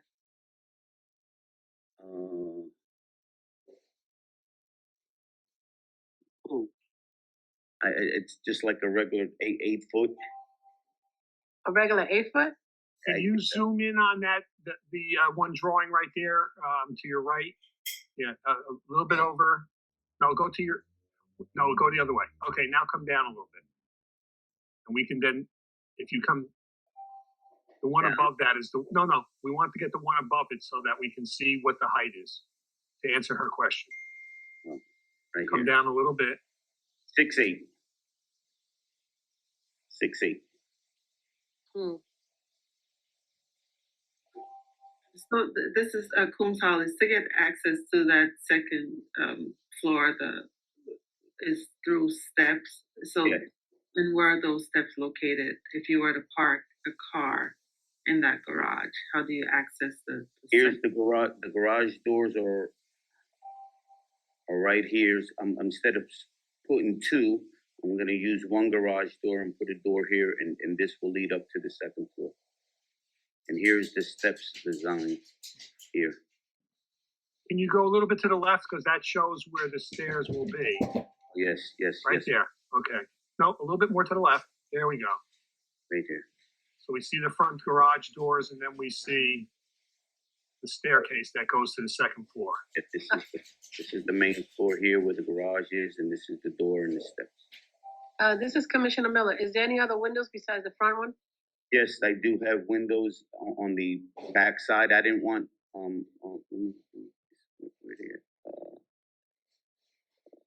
this is the back right here. There'll be where the stairs are, there'll be a window, and then on the back side there'll be one window there. There'll be 2 in the front. I have a question with regard to the window in the back. Is it possible you can do it without no window? If that's what you would like. Is the window right at the property line, or is it up to fire code? No, I can. We have at least 4 or 5 foot recess on the property lines, and there's space in between. I think that the plans show that here. Property lines here, and I do now that I can share my screen. I can minimize this and kind of show you a picture of you see the space in between the back. It's about 6 feet, 5 feet between the property lines, and on the opposite side of where that gate is, there's also another 4 feet. So there's nothing, as far as egress is concerned, it's all existing. And, you know, we're just looking to build it right on the existing foundation. This is Commissioner Miller. I think I would like to see no windows in the back since it's a garage. Is the second floor like a living area? Is it an accessory? No living area. This is going to be for storage and maybe a game room at most, but no living. So from the current plan, the second floor has 3 windows. Is it like one in the front, 2 in the back? Yes, here's the front here, which would be 2, and it would be 4. There'll be 1 in the hallway, and then 1 in the back, and then 2 in the front. What's this? I'm sorry. Go ahead, Miles. These are windows for the kind of the living area up there, but it's not an ADU. It's an accessory, just room. Have light and get air. Well, one of the things we try to do would not allow anything to be built upstairs like a residence.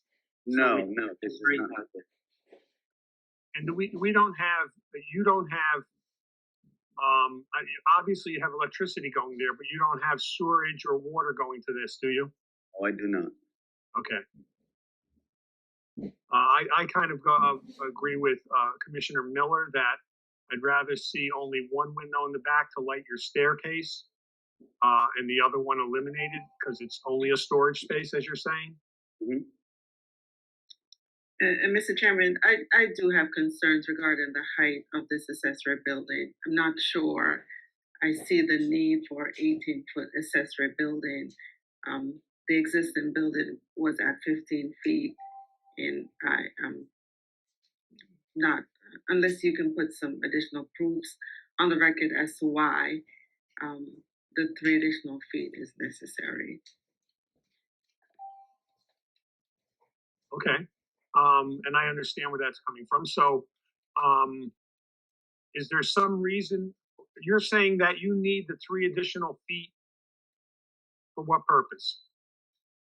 To create a walking space up there, because the 3 additional feet, I'm changing the pitch of the roof so I can have a full floor there to bring stuff up there. Because, like I said, yeah, I don't want it to be a crawl space. This is Commissioner Miller. I think that if we just kind of take away any windows that are in the back, and maybe perhaps the window in the front could be more small windows instead of being 2 big windows, that will kill some of the anxiety that some of us have. Is the concern about the height of the structure or about the possibility that it'll be converted to an ADU in the future? Well, we have to look at this in a certain way. The commission's always looked at it this way.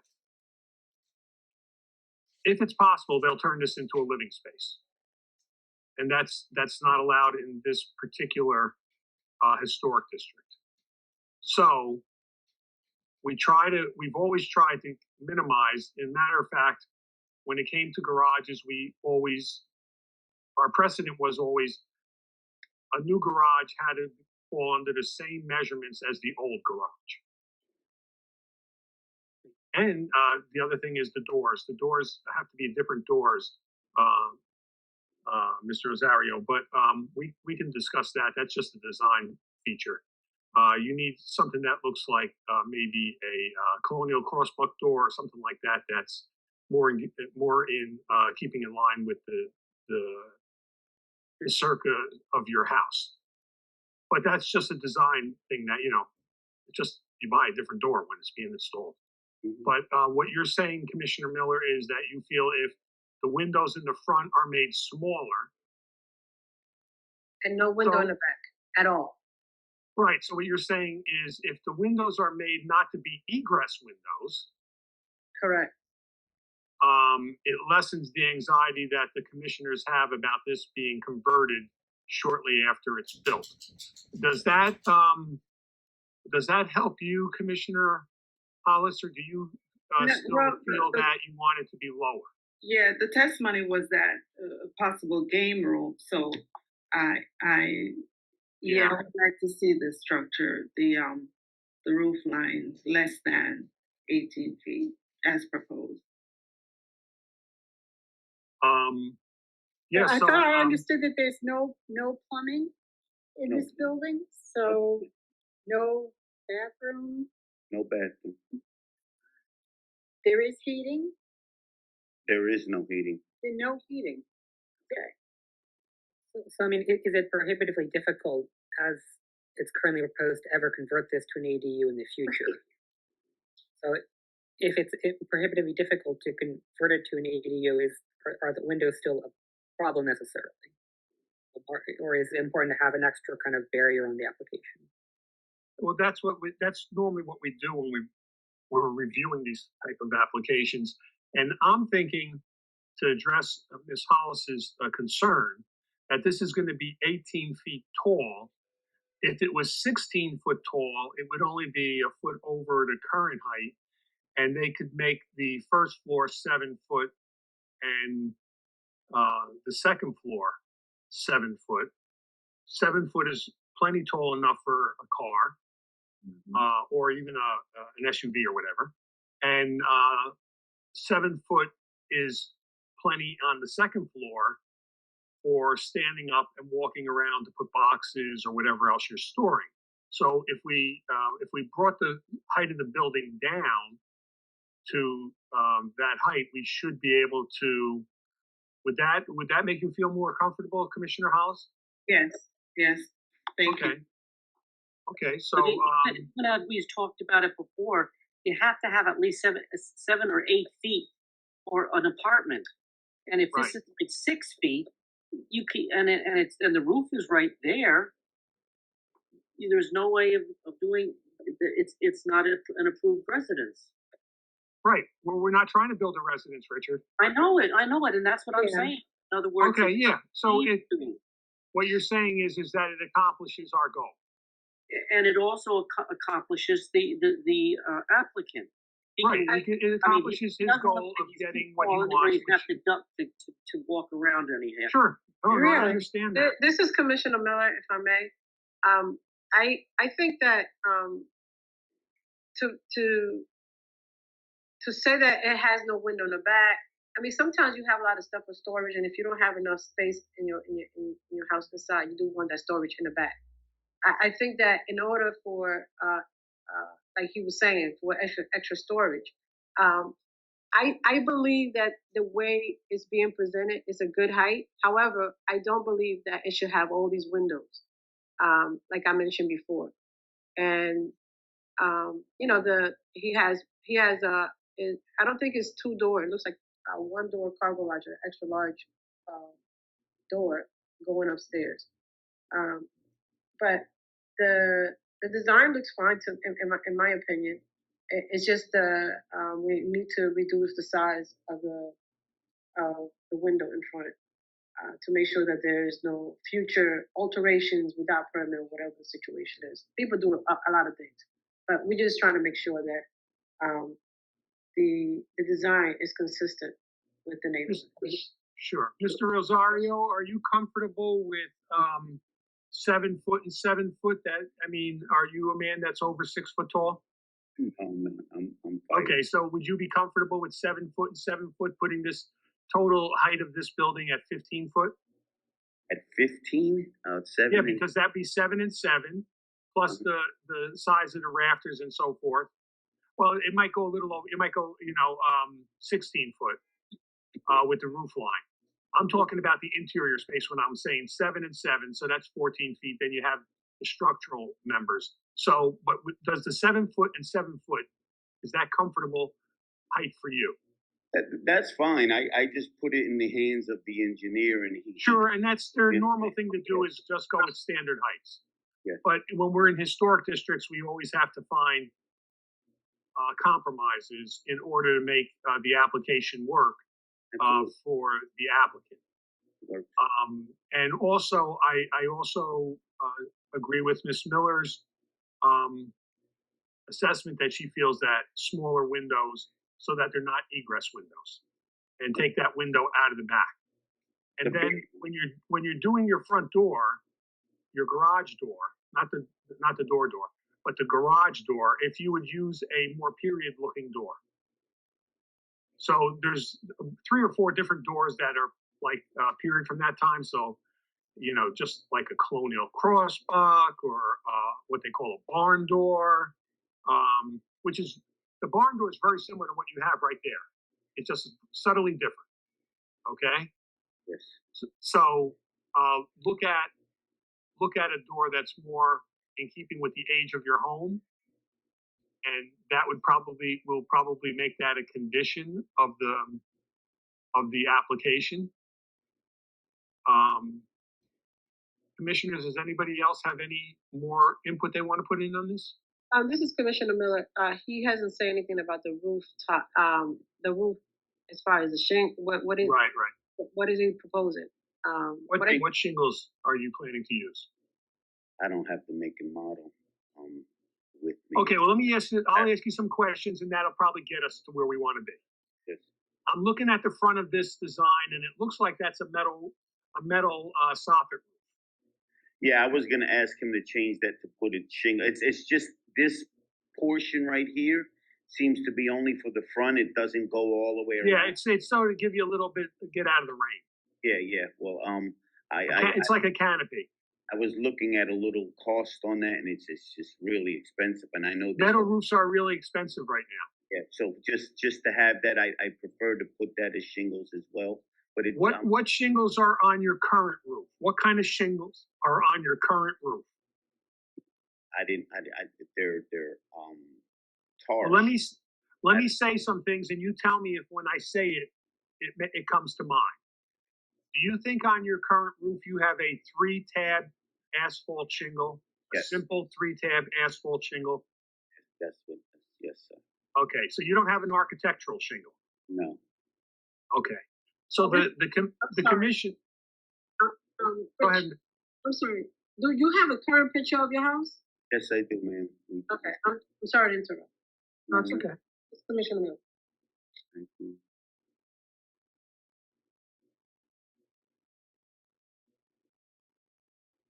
Okay. Can you zoom in on that a little bit? Oh, see, you have an architectural shingle up there. Yeah. That's an architectural shingle. That looks like timberlake. Just know it comes long and it looks like it's 3 tabs on it. Well, a 3-tab shingle looks different than that. That's an architectural shingle, and that's most probably timberlake up there.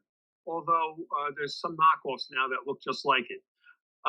What is normal for the commission is we usually require that a garage have the same roofing material as the house.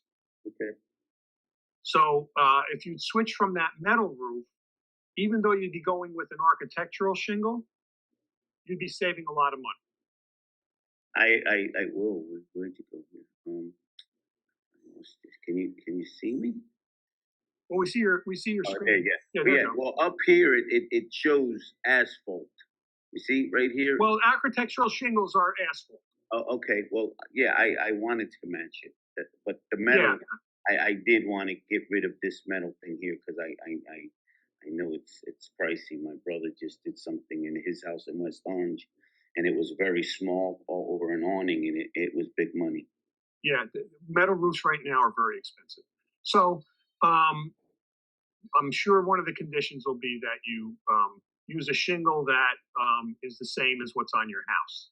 Mm-hmm. So you're not Now taking. you don't have to go and try and rip off shingles and see if you have a Timberlake or if you have a GAF or if you don't have to know that. What you have to do is get one that looks like that, and it's an asphalt shingle.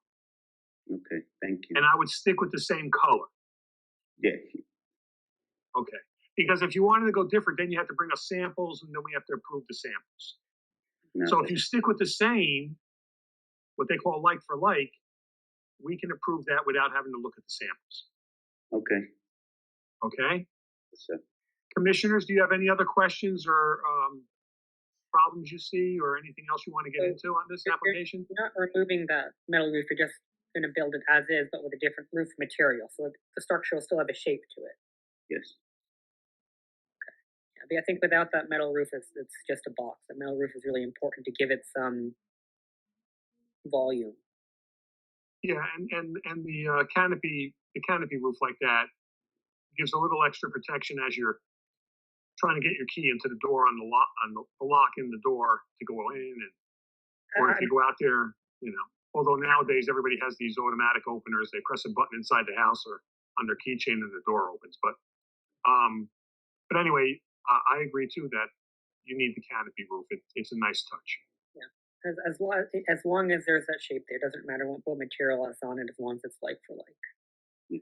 Well, I mean, if my thinking is, if this is the same thing as you could see on the front of his house, because his front of the house has the same canopy, he should be using the same shingle on that, because this is I mean, we're not making something new. I mean, this has to look like the other, I think. True.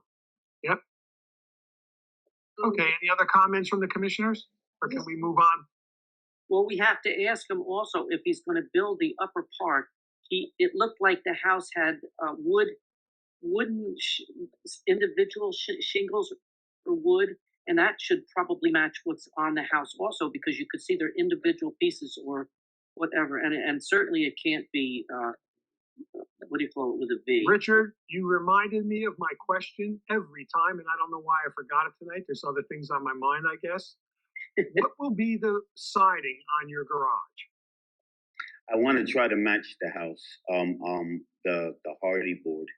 Okay, because I was going to tell you, please don't tell me you're going to put vinyl on this or try. No. You could see in the front of this where they have the board and batten, and then on the sides, I'm planning on doing the hardy board. Okay. Go back to your house picture, so we can just say it should look like this and it should look like that, so we can make sure that that's part of the. And do a close up. That's the front. Well, that's what we're looking at. I see from the current house, there's kind of little smaller shingles, whereas where the garage is kind of like the longer. Yeah, the longer. Going to be boards, or they're kind of the little shingles. The on the garage, it'll be the longer ones. I know what you mean with the vinyl siding. I don't like that, but they do the hardy board does come with the long ones. Sure, hardy board is made to replicate all forms of siding. Do you have a picture on the side of your house? Let me see what I got. See, I have the board and batten there on the side. Let me see. Up in the corner there of the brick. Is that's your house is brick in the back? My house is brick on the bottom. On the bottom, okay. And your old garage had lapboard siding. Yeah, wood stuff. Yes, in wood.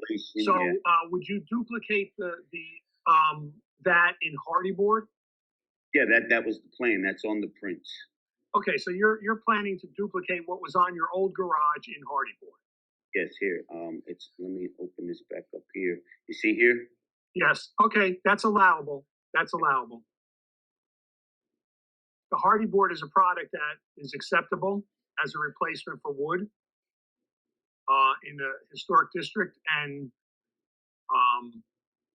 you're duplicating what was there originally, so I don't see any problem. Does any other commissioner see a problem? He's duplicating what he had.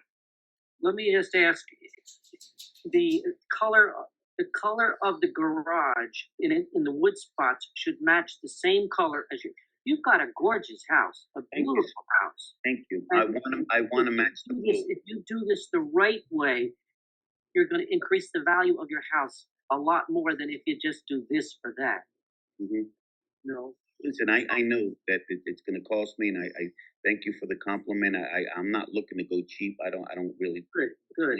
It's going to be beautiful when you finish. Thank you so much. Okay, Richard, tick, tick, tick, tick, tick, tick, tick, tick. One more thing, Richard. The window in the back. If we're gonna cut that in half, let it mimic the front of the house, and you can't do vinyl. The window.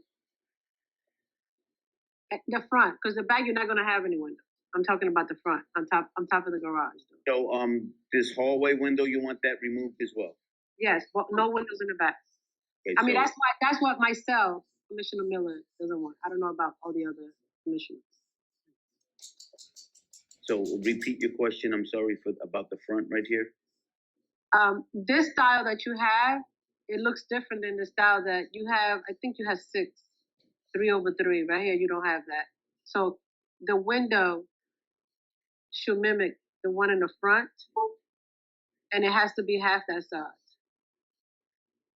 Half this size, and when you say mimic the one in the front. No, I'm not saying half. I'm talking about as far as the size of the window that's going to be there. You have it right now. That's 30 by 46. That's 60 by 46, right? Yeah, with the two of them together, it'll be 60 by 46 high. That's huge. Those are big windows. So you're saying half of this, which is 30. No, it would be right in the middle. I don't know. I don't know what commissioners. Anybody else has an input on how they want that window? I mean, half of it of whatever you have right now. I would put a 30 by 30, two 30 by 30s.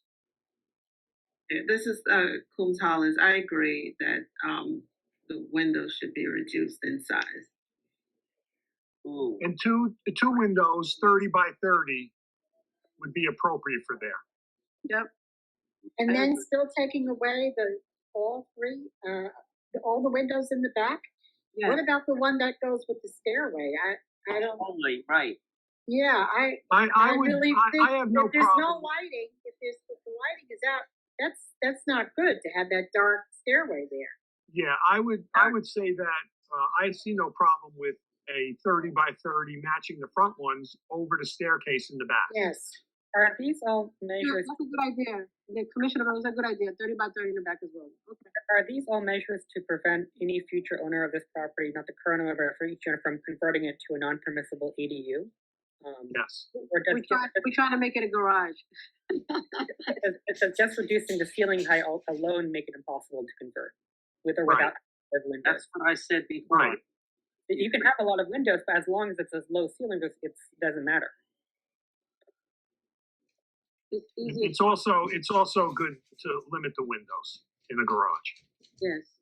Commissioner Hogan Barris, if we're gonna make a choice between windows and height, I think for the purposes of making an improvement to the district or from the outside, the windows are better. So I agree. I agree. The windows are important, and if it's a 6.5 or 7 foot height alone, that alone means you can't convert. You could have 20 windows for one, and either way, it's This is Commissioner Miller. I just think that if you look at every garage in that area, they don't have a whole bunch of windows. They look at garage. Yeah, we have to remember that this is a garage, not a living space. Right. that's true. And I know we want to get a lot of light on that second floor because we want all those boxes and stuff he's going to store up there to really have a lot of light. Mm-hmm. You know, because that way the sunlight can really fade everything that he has in storage, so that after he stores it there for 10 years, his wife can say, "Will you go up that attic and clear and throw all that junk out on bulk day?" So I think we've come up with a good solution of giving a 30 by 30, which is bigger than the window you have there in the back now over your staircase, and then the two 30 by 30s in the front. Yep. I mean, that seems a pretty good compromise. And let's just confirm the overall height will be 16. Well, the overall height will be with two 7-foot interior heights. And then the engineer will know all of that. The engineer will determine what pitch you need on your roof. Okay. All right. Well, what I almost like about the lower height is that it could allow for a steeper pitch on the roof that becomes less like a box. Like the current building right there has a real pitched roof, and that gives it a nice shape to it. Whereas if this building is a 16-foot height, it's a kind of a more pitched roof. It gives the building more of a volume, looks more like an actual garage than a house. So that might also make it more difficult to convert to an ADU in the future, as well as make it look more like an actual garage. This is Commissioner Miller, and also don't forget that the windows cannot be vinyl. They cannot be vinyl. Correct. No, if you just use a like an Anderson E-Series or one of those, that's the appropriate window for up there. Anderson E series. Yeah, well, they have the 400 series, and those are the ones that most people, and I'm not telling you to use Anderson, don't get me wrong. Something like that. All the different manufacturers make a similar window. Because we're not allowed to tell you, like, recommend something. But that's the type. Right? And the reason I tell you that is because that's easy for you to go look at it, like say a Home Depot or a Lowe's. You can see the window and say, oh, this is what we want. So it's like the 400 series, which is a wood window. How would the commission feel about a steeper pitch on the roof? I currently see it's 2/12. What if the pitch of the roof matched the existing house?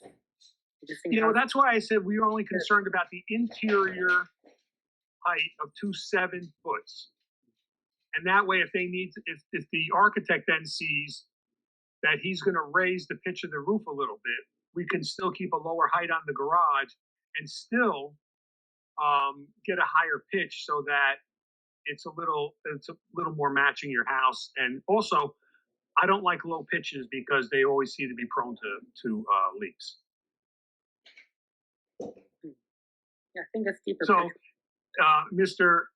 Rosario, if you mentioned that to your architect or whoever's drawing your plans the suggestion of the commission was that your 2 interior spaces not exceed 7 foot. Mm-hmm.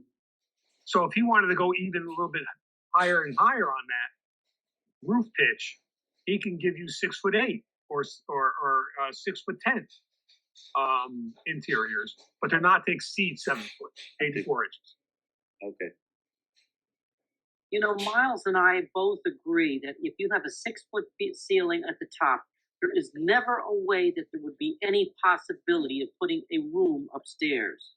And when you lessen the height of the garage part from 8 to 7 feet, you're maybe making it so that the door will just about hit the top of his car. I mean, no, that's not accurate, Richard, because a garage I'll give in then. Just do it. The height of a garage door is 6'8". So when it goes up, of course, it goes a little bit above the height of the garage door opening, but it's still within 7 foot. So it's not going to hit the roof. I'm sorry, Richard. Are you talking about the second floor or the first floor? Can you clarify that, please, Richard? That's what I was saying that the garage section where you drive your car should remain the 8 foot, and I think that architect put it there because that is what is necessary. Sometimes maybe have a runner on the top of it, and again, if we do 6 foot on the top, no one could build anything, a room in there or anything, and we were concerned about putting somebody upstairs or something like that. I mean, that would make it impossible. If the overall height is 16 That's a good point. feet, the overall height is 16 feet, I'd feel comfortable with like an 8 foot downstairs and like a 6 or a 5 foot even upstairs. So under like a sloped kind of roof closer to the current model, the current building there. It doesn't have to be 2 equal floors. It can be a taller first floor and a little narrow second floor, as long as it's not over 6 feet. So I think that the first floor should be as high as it needs to be to fit whatever car needs to go in there. What I'm trying to do is to not create a crawl space. I already have a crawl space in my existing attic, and going up there, kneeling down, and getting stuff in and getting stuff out.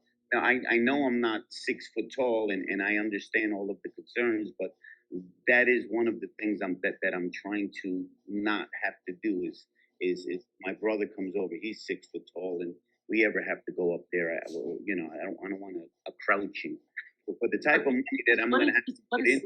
What's the height of it now? Is it 6'3" or 6'8"? I can't see the. It says 6'8". Okay, all right. Well, then I guess those extra few inches won't make a difference.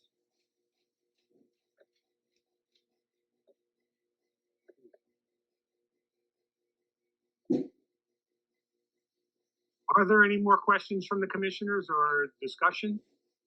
This simple garage application has taken us 22 minutes. Tick, tick, tick, tick, tick, tick, tick. Okay, we're ready now. Go ahead, Richard. As the public.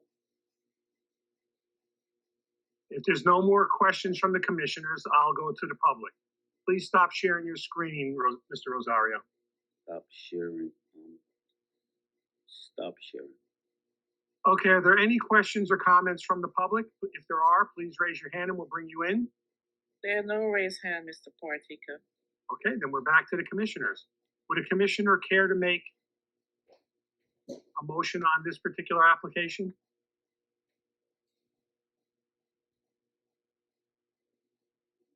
Okay, somebody's gonna make it? If not, make it. I can make it. I just need help with the numbers because I don't have the agenda in front of me. Application H220 dash, oh no, I'm sorry, application H24 dash 046. This is Commissioner Holden Barris. I would like to make a motion that we approve application number H24-046 for the address 220-222 Elwood Avenue. 220-222 Elwood Avenue with the following conditions. First, that the applicant adjust the size of the window to be 30 by 30, or actually I shouldn't say the size because, what was the size, 30 by 30? Yes. Sorry, this is messier than it should have been. 30 by 30, that the height exceeds, does not exceed, sorry, the height of each floor, right? Or the total height. Or the total height does not exceed 14 feet. 16. 1-6? I think we said 14, 7 over 7. It was 7-7. No, but that's the insides. Oh, the outside height. Okay, so the outside height is, does not exceed 16 feet, and that the roof shingles used are architectural shingle to match the house, and that the siding is hardy board to match the house. Did I miss anything? Correct. There's only one window in the back, 30 by 30, and one window in the front. No, I'm sorry. Both windows in the back are going to be 30 by 30, and one window in the front is going to be 30 by 30. So there's a square window, 30 by 30? Yeah. Square. I mean, unless you combine the two in the front to make a 30 by 30 and maybe have, I don't know. 30 by 30 seems like one very small window in the front. No, it's two windows in the front and one in the back. There's one in the back over top of the staircase and two in the front. Correct. So the determination was that we're going to keep two in the front, one in the back, and all three will be 30 by 30 individual windows. So your opening in the front is going to be 60 by 30, right? Because there's two of them. And the one in the back is just going to be a single 30 by 30. Correct. Did I miss anything? And 30 by 30 does not allow for egress. That's the reason. That the door and also I think the door, and we said that the garage door should be barn door. I think it was the garage door should be designed circa to the house. Correct. Okay. So and you understand that, Mr. Angel, you understand what that means? That you have to find a garage door design that fits with the design of the house. Does that mean have like a cross section? And it's like they call it a colonial crossbuck or a barn door, and then there's another one, I forget what it's called, but it's any one of those three is what's used on a home of your age. But they're modern doors. They're modern doors. You're gonna have fun writing down this condition. I got the barn door colonial crossbox Anderson E300 series 400, the 30 by 30s, the shingles to match, the 7 feet inside per room, not to exceed 16 feet. There you go. You got it. And you can have fun writing that up tomorrow, Kevin.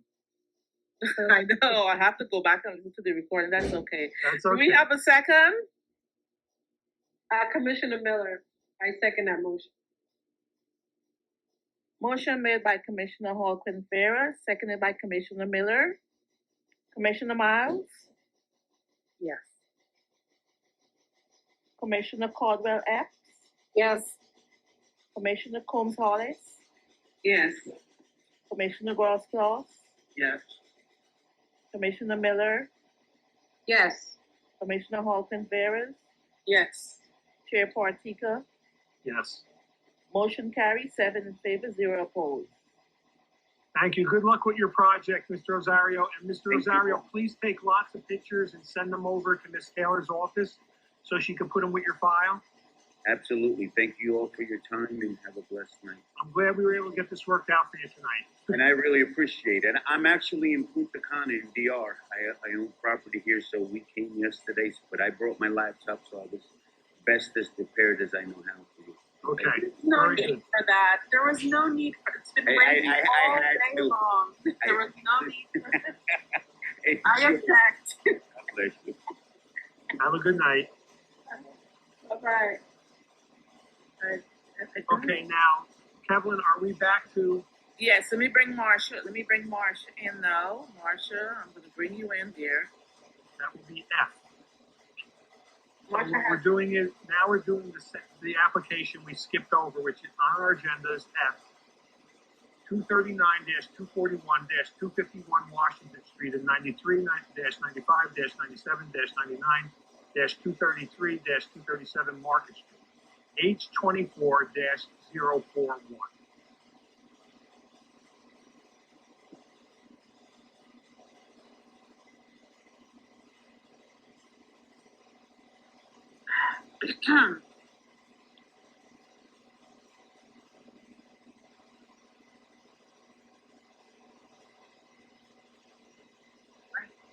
Good evening, everyone.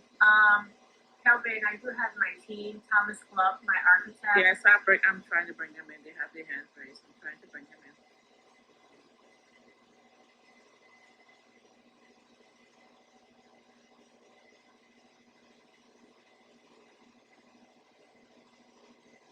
Did you get pulled in?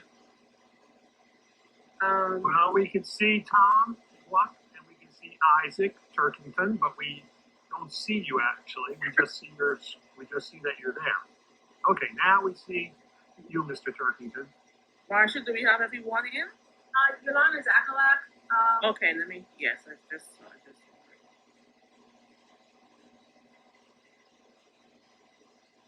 And Alyssa Strumalo. So we're doing F right now? Yes, we're doing F. Okay. And then Alyssa Strumalo should also be there. And Mac. I don't know if Mac wants to be brought in, but I know Alyssa typically does. Mac's on a phone. He said he would join if he needed to say something. I think everyone is in, Marcia. Great. So good evening, everyone. My name is Marcia Moore from the law firm of Post Pollock on behalf of 101 Market Street Urban Renewal LLC. So this application has been before this board for the new commissioners. Just want to give a brief history. This property is located along 6 lots that Commissioner referenced. The lots are identified as Lot 1, 4, 5, 6, 45, and 47. And it's on the corner of Washington Market Street and across from the Van Burgers building. We were before this board in 2019. At that time, we received approval to demolish the 6 existing structures. The commissioners at that time had an opportunity to walk through the building. We received the approval. We appeared before the planning board and got approval with a different architect. We subsequently appeared before this board October 7, 2022 with a new design. And at that time, it was a 150-foot tall, 13-story mixed-use building with approximately 238 residential units with ground floor retail. Just by background, we have received extensions for a demolition, and I've subsequently also made another extension request for the demolition. So this is an application for a new design with the same architect that we presented in 2022. Due to certain financial requirements, the applicant is seeking for this to be a transformative project with expired credits, which changed our unit mix. We're now seeking an amended application with a proposed new 20-story building, 234 feet tall, as our architect will discuss. This project would approve the amended application, we're proposing 420 residential units, along with tenant amenity spaces and parking. We have support provided as part of this application, a new construction report that our preservation consultant, Yolanda Zakalak, has provided. I do not intend to bring unless the board has specific questions. However, we do have Tom Glove who will be discussing the architectural features of this project. We understand that we have to return back to the planning board, but we are seeking an amended application to increase the height of the building. As mentioned, this is in the Four Corners Historic District in the Living Downtown Redevelopment Plan, where it talks about revitalizing the area, providing a 24-hour district with retail, commercial, which we believe is the exact type of project that the Living Downtown Plan envisions. So without further ado, I'd like to call my first witness, Tom Glove, my only witness, Tom Glove, as far as to discuss the proposed design of this project. And Marcia, Isaac is going to do the presentation because he was at the design review. So just for continuity's sake, Isaac's the architect who's been working on this from the very, very beginning all the way through. So Isaac. Commissioner Miller, I'm sorry, Marcia, can you repeat to me what it was before and what it is now? I got different numbers. So the original application, the 2022 project that was approved was 150 feet tall, 13-story mixed-use building. And we'll show tonight the comparison of what was previously approved and what we're seeking. And now we're seeking a 22-story, 234 feet tall building. Mr. Turkington. All right, good evening, everyone. Mr. Turkington, can you hear me? Yes, can you hear me? Yes. Can you keep your presentation? This was already approved once. Can you keep your presentation to what the difference between the approved proposal was and what changes you're making and asking for approval? Yes. So not to get into stuff that we've already been over and approved. Just discuss where you want to make changes and what effects that would have. For Mr. Turkington, sorry, I just want to add one thing. The last approval last year would provide a signage package, so this application does propose a signage package as well. Okay. And I can review that at the end too, just to have it. Sure, I just want to not go over stuff that we've already done. Sure. Thank you. All right. Good evening, everyone. Can everyone see my screen? Yes. All right, great. So, as previously mentioned, we are at the corner of Market Street and Washington in the Four Corners Historic District. This is our site plan here. We have three frontages on Market, Washington, and Campbell. Campbell being an alley access road. And the design that we're proposing directly relates to the Bamberger building across the street and begins to create a dialogue at this kind of bend in the intersection that I will allude to when referencing the architecture on the next slide. So here you can see the previously approved on the left and the proposed on the right with the metrics that Marcia gave. So on the left we have 13 stories, on the right we have 22 stories at 234 feet. For reference, in the background, the Prudential building is 299 feet, and that's on the adjacent block behind. So you can see here we're maintaining a lot of the same language as the original design. We are just trying to adapt it for this new proportion of the building. So previously we kind of had a horizontally proportioned building, and now we have a much more vertical. So we're still trying to accentuate the corner, just in a more vertical expression. We're still using kind of this grouping bay language that you can see throughout the Four Corner District. Our materials are still the exact same from the previously approved. So we have cast stone that serves to create the composition, and then glass infill. The one change to note in this view is the retail proportions on the first floor have been slightly changed to better gel with the new design. So previously we had the expression as a single story, and now you can see the expression is a double height story for this ground floor retail, which you can see on the next slide. I'm going to show how this can relate to the Bamberger building across the street. So you see how these bays begin to relate to the bays of the historic buildings in the district and how the ground floor streetscape begins to have a dialogue with the Bamberger building as well. So just moving around the building to give you a sense, again, you see this relationship and this kind of plaza that's created by the site itself and the language of our building with the language of the Bamberger building. In the previous design, we had a glass top floor that kind of acted as a termination to the facade in a similar way that most of the historic buildings in the district have a termination at the top, but now we're beginning to articulate that with a vertical, larger bay that helps to terminate the facade to blend with the district. Just another view of this streetscape. You can see here our commercial tenants on the ground floor. There are 7 of them, 4 of which are going to be prepared for either restaurant or kitchen use. So there'll be a variety of uses that can really activate the streetscape. And then we have the residential entry kind of tucked away towards the Campbell Alley intersection and architecturally connected with the residential tower above, where the retail tenancies are kind of distinguished by these darker toned cast stone bays. And then just for reference, you can see here what Campbell begins to look like, where we have all of our services and loading tucked away. So that is kind of the synopsis of the changes. If there's anything I can focus specifically on, if there are any specific questions. Commissioner Miller, can you go back to page 21?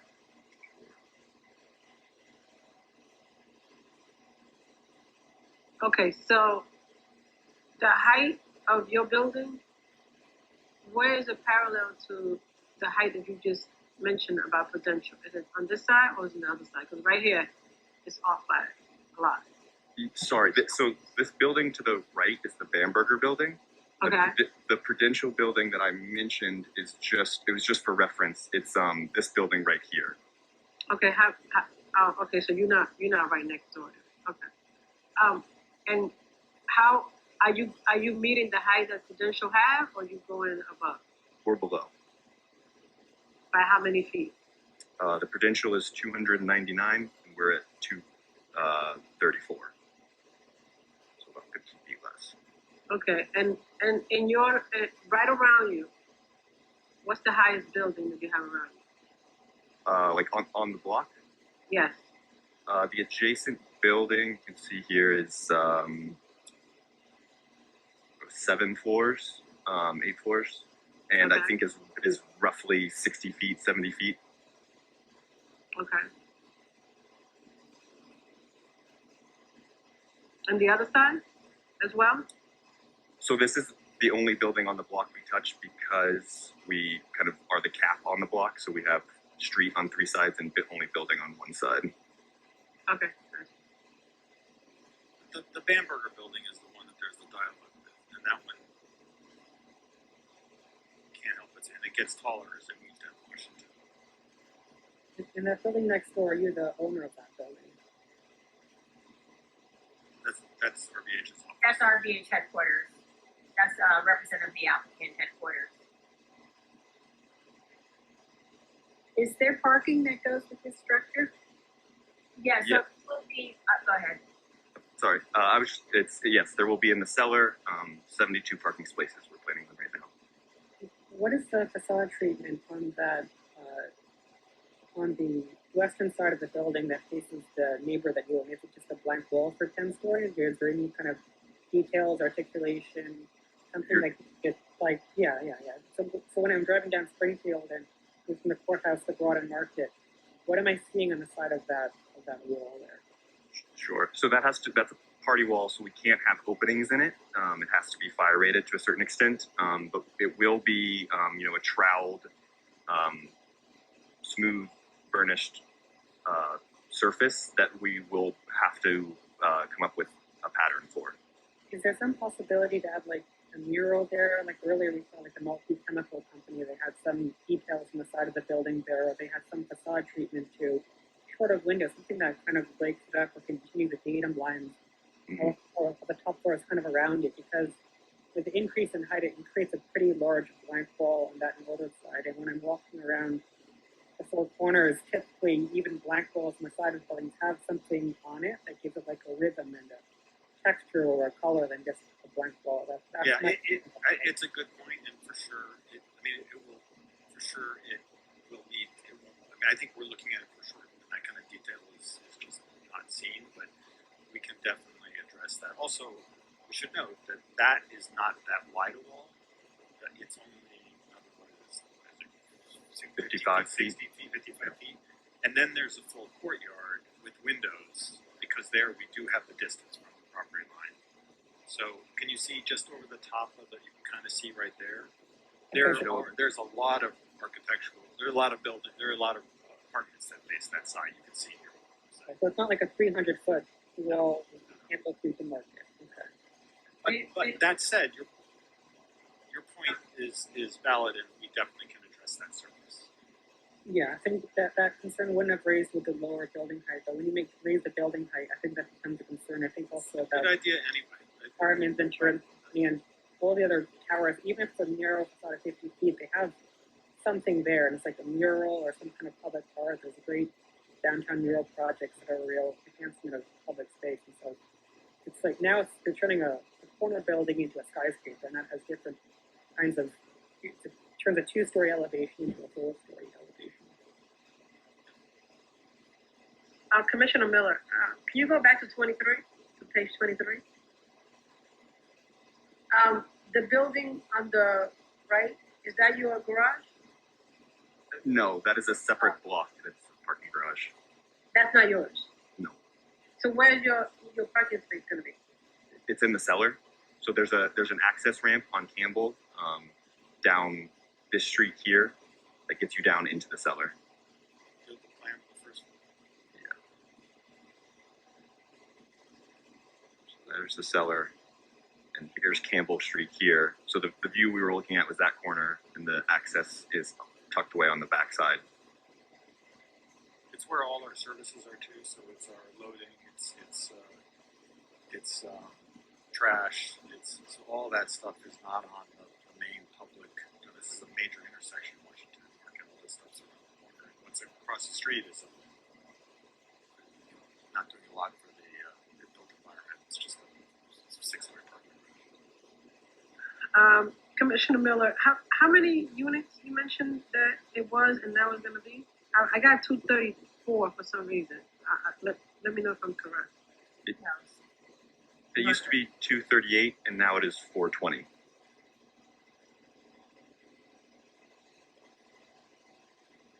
And you have enough space in there for parking? Yeah, so we understand we have to go before the planning board. I do, I'm just asking the question. But yes, so we will be needing a parking variance, but we have a traffic expert. We presented before the planning board on the next application, so we know and understand that the city is trying to do away with having a number of vehicles, but we do intend that we'll present that with our traffic expert at the planning board. I understand. I'm asking because it has a lot to do with the height. Because if you are planning to have 238 units, and now you want to almost double that, that's a big impact in the traffic in the area.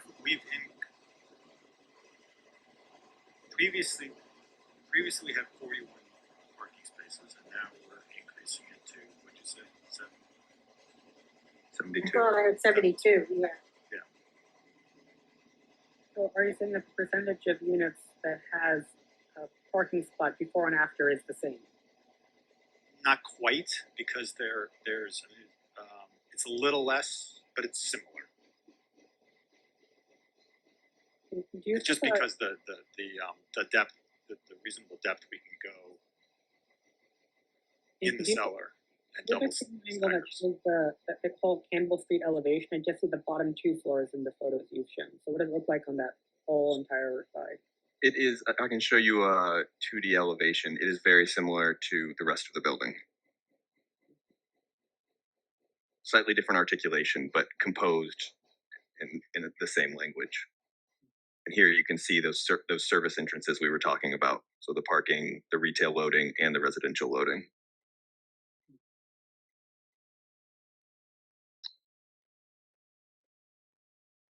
Can you tell me if there's going to be are they going to allow parking on Campbell Street? Because it is extremely narrow. And if you've got trucks coming in, like you say, I'm just wondering how that's going to work. So we do have planned for a curb cut here, and we're going to have an easement that allows for this to happen, so we don't obstruct the public way.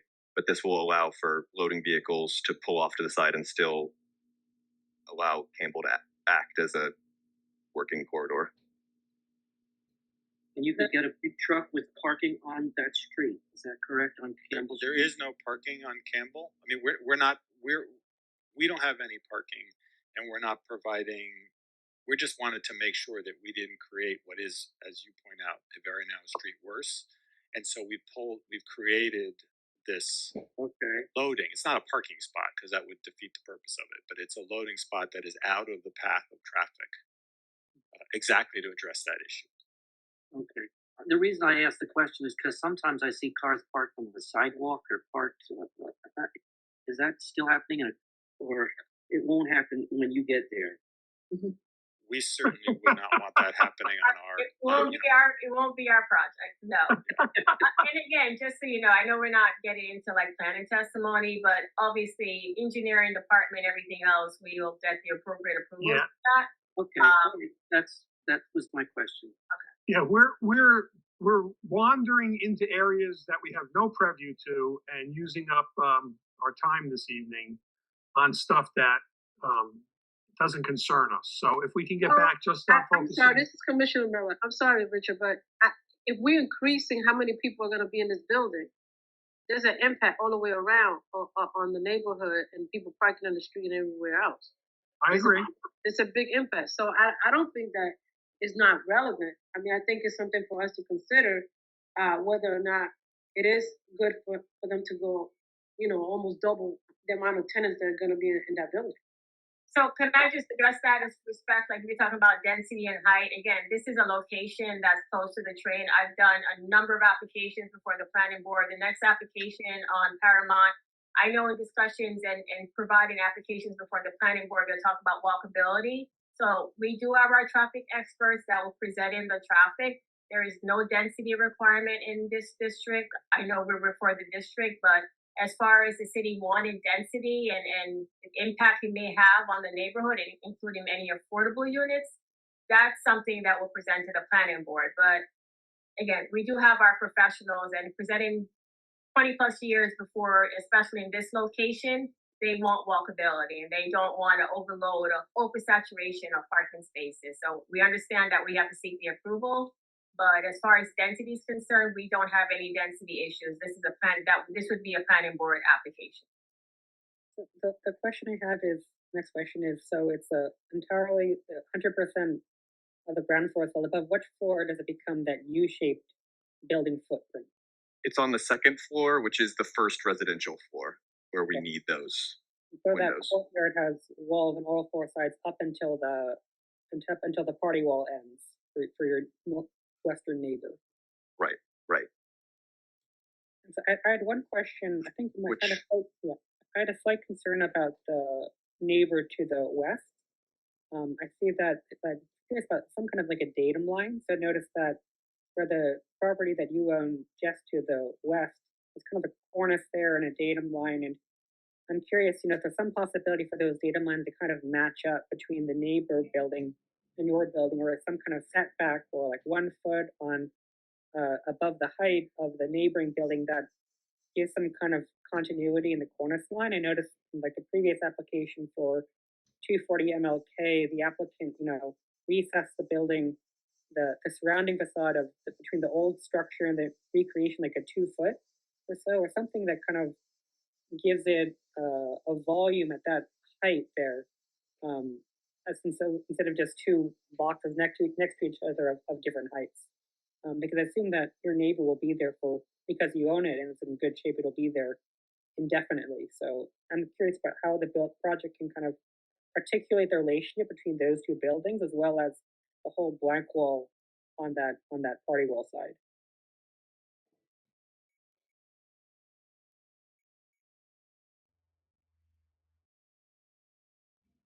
So I think when it comes to aesthetics, those would be my two major concerns: the party wall and that relationship in height and the cornice lines.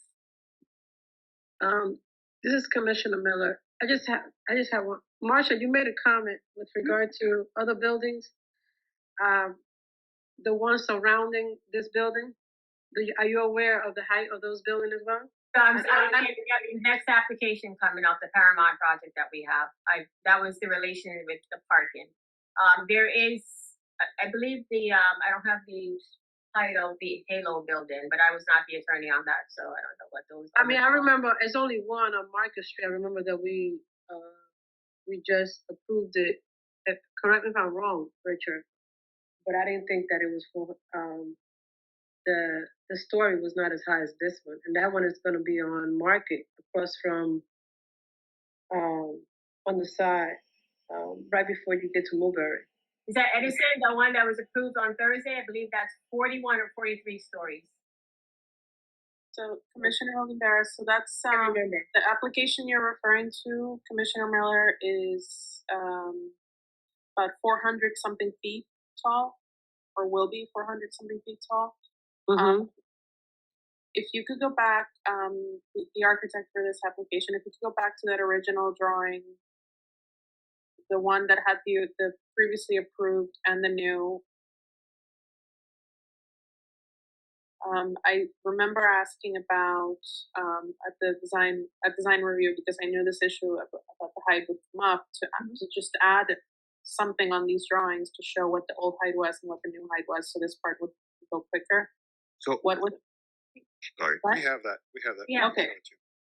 Yeah, let's do that because I think that'll help clear up. So either way, Commissioner Miller, both the old and the new for this one are about half the size of the other application you're referring to. Technically, we're not supposed to talk about other applications, but since this was something that was approved, then your point is, what I think your point is that you wouldn't want this exceeding that, right? Well, yeah, my concern was, okay, we trying to encourage some of the items that Marsha had highlighted, but I wanted to make sure that now we're not making you taller than the other one, or we're not going above, and the other ones are going to be. It's not. This is about less than half the height of the new approved, and also less than half the height of the datum that we're trying to protect here, which is the National Newark building, 744 Broad. So, and both of this and the other building that we're talking about and 744 Broad are all within the same historic district, which is Four Corners. So the same would apply. So I think you're good. Or we're good. That is definitely over 40. I watched the hearing on last Thursday because it knocked out 3 of my applications. So I'm aware that it's 40 stories, over 40 stories tall. Do we have any more questions or comments on this application? Because if not, I'm going to go to the public, and then I'll come back to the commissioners. One question, Commissioner Miller. I know the last one has some greenery at the top and some can you go back to the before one and this one? You see at the top you had, from what I remember, at the top there was going to be, like, I don't see any greenery being displayed on this one. Did you carry over the same over to this one? Yes, it will be. Yeah, that's just a rendering difference. The roof plan is the exact same, and it will still be, greenery and occupiable in the same location. Okay, that was my question. Okay. If you go back to the comparison image of the before and after, are the windows set back from the cast stone the same before and after? It looks like it's less than the curtain that's proposed. Yes, it is. It's 2 feet in both instances. I think it's just a perspectival because we're having to zoom out that much more for this taller building. It's kind of foreshortening it, but the detailing of the facade has not changed at all between the two. And that depth is, we feel that depth is important. That's often what makes newer buildings look Cheap. new They don't and have it. cheap. Yes. So Okay, commissioners, are we done with our questions? I'll go to the public.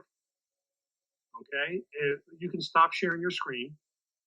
And if there's anybody in the public who would like to make a comment or ask a question, raise your hand and we'll bring you in.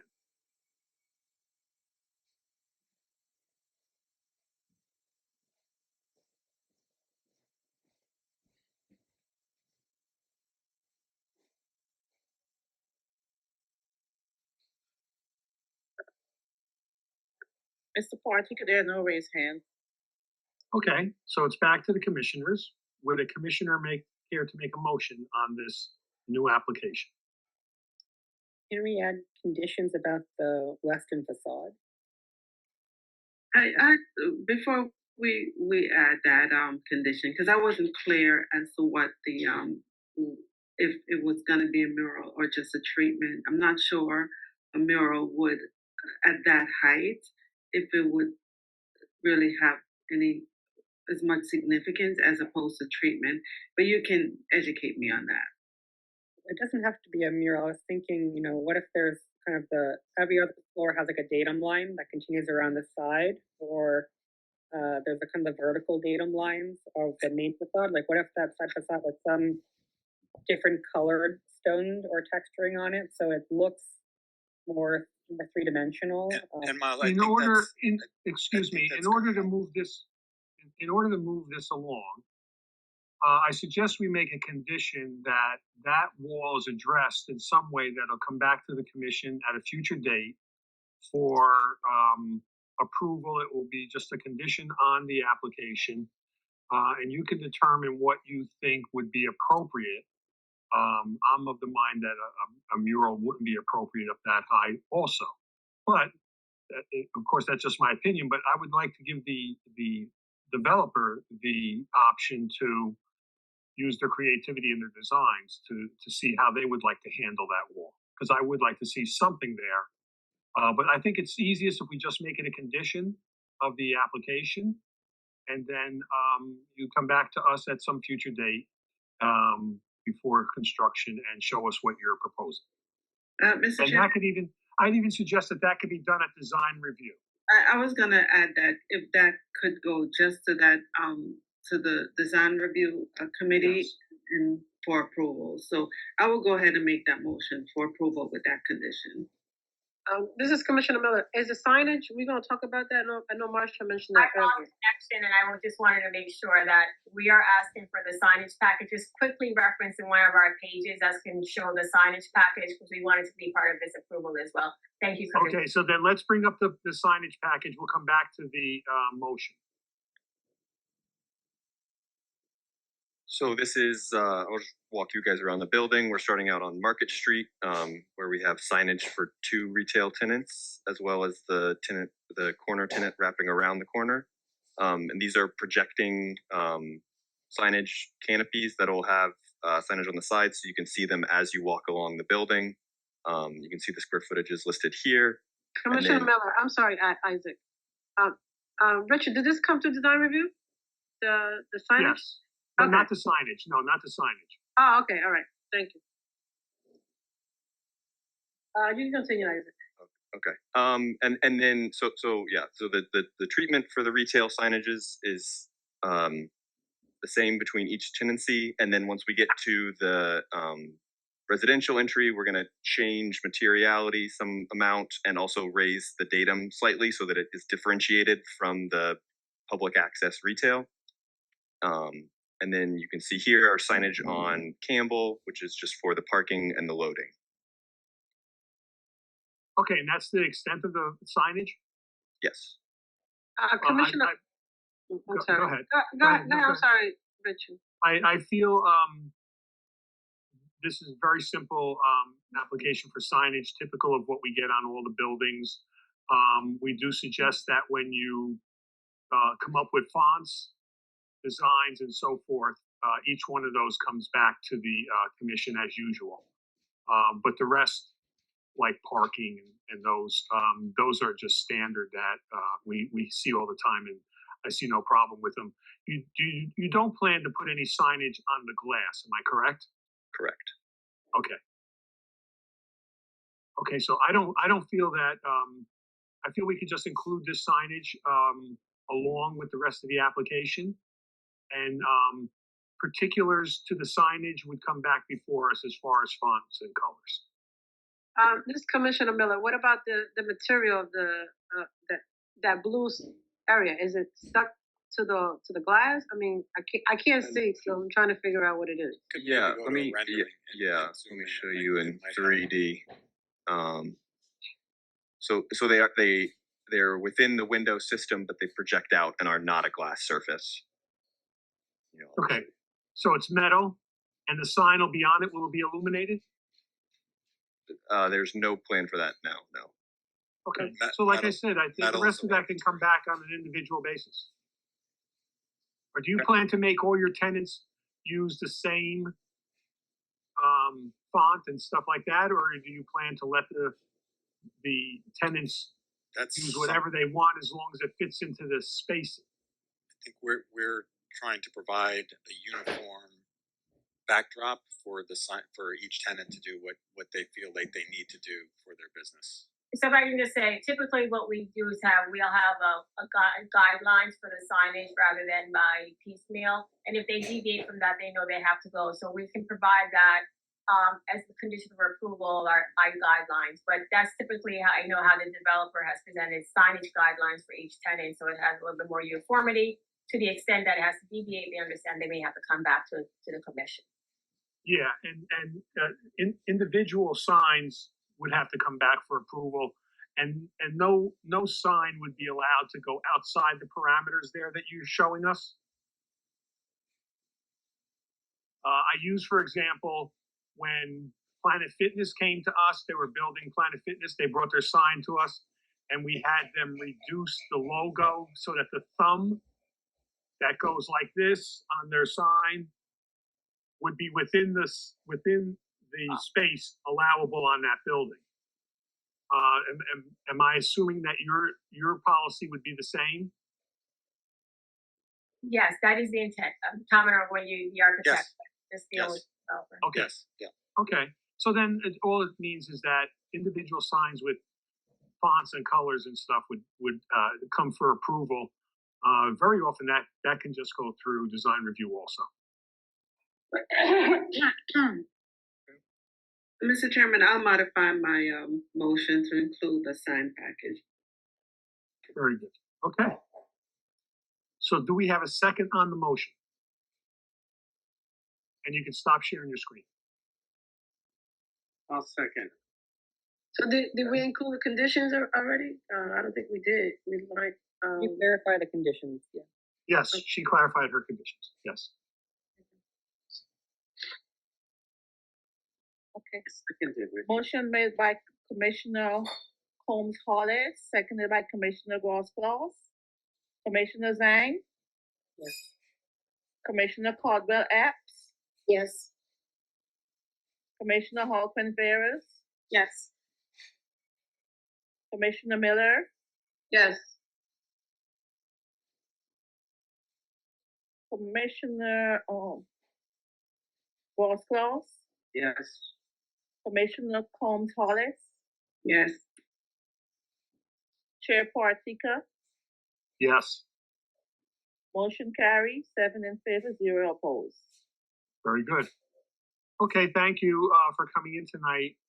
Please also, Ms. Moore, if you would remember to keep sending pictures over to Ms. Taylor's office so they can go in your file. Yes, we will. Thank you. Especially on this one because we allowed demo of those buildings and changes and everything. The photos are going to be important for us. Well, it'll be important for in the future. Thank you very much. Good luck with the project. Thank you. Thank you. We have a good night. You too.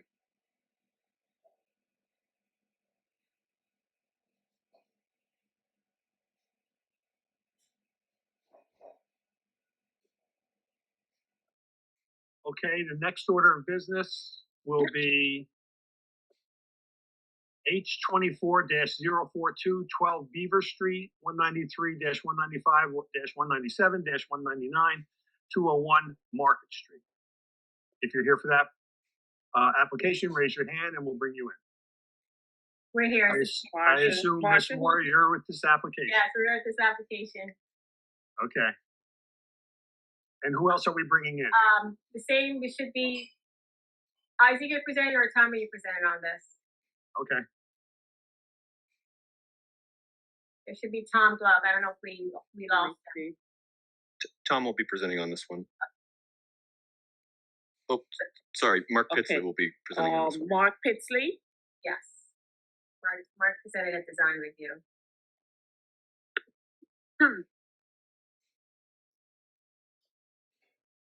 So we're waiting for Mark to come in. Ms. Moore, you don't have another application before us tonight, do you? I do. I have the. Oh no, we only allow two per attorney. That's it. After the attorney gets 2 shots at it, that's it. You're out. That's it. That one, Okay, hopefully not as long as. Actually, that one didn't take as long as I thought it was going to take for that project. Yeah, that's what I thought too. I thought the garage was going to be fast. If we were quicker than the garage, maybe.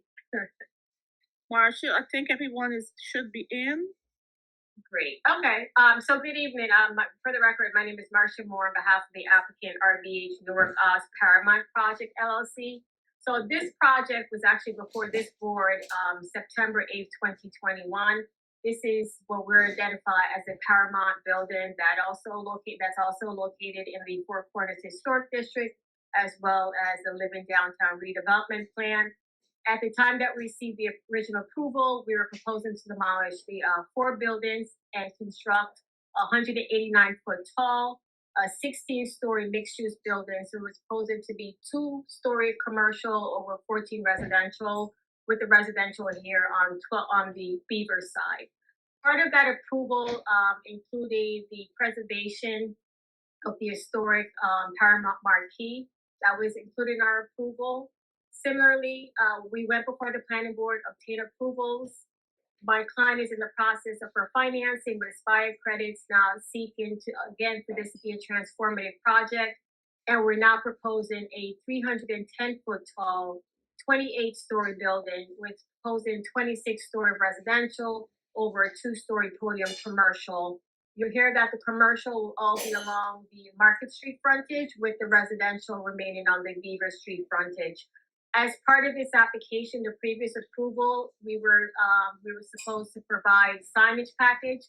We have received variances approval on our sign before the planning board, but this application again also proposes a signage package with guidelines. So Mark Pitsley presented this application before design review. Mark will be providing an overall architectural detail with a side-by-side view of what was previously approved and what we're seeking tonight, to give the board some guidance of how that previous building appears. So Mark Pitsley, Mark, I don't know if you want to share your presentation. Yes, good evening, And Mark, if you would please limit your presentation to the differences between what we approved originally and what you're looking to change now. Understood. And if I could just ask a question right off the bat. Yes. We've had no change in your promise to save the facade of the Paramount Theater facade, the canopy, and so forth. That is correct. Okay. Go ahead with your presentation. Okay. So just to orient the commissioners, we are here in the Four Corners Historic District at the just east of the major intersection here at 193 Market Street. We are, as Marshall mentioned, the design is substantially the same as before, but due to a change in funding circumstances, we are seeking to make the building taller. The aesthetic treatment of the building and the design of the building are otherwise substantially unchanged. Materials are unchanged. So I'll go to the comparison. I'm sorry, I'm having a little trouble hearing you. Can you just speak a little louder? Certainly. So as I was saying, the design is substantially unchanged from what was previously approved, just due to the funding change of the funding structure, we are seeking to make the building taller than what was previously approved. So here is just an overall view and axonometric of the proposed revised height with an overlay as requested at design review of the prior approved height in the context of the building in the historic district. You can see that it is a two-story podium with the preservation of the historic Paramount Theater facade and marquee down here at the bottom, and then 26 stories of residential above. I'll go to a comparison in a minute.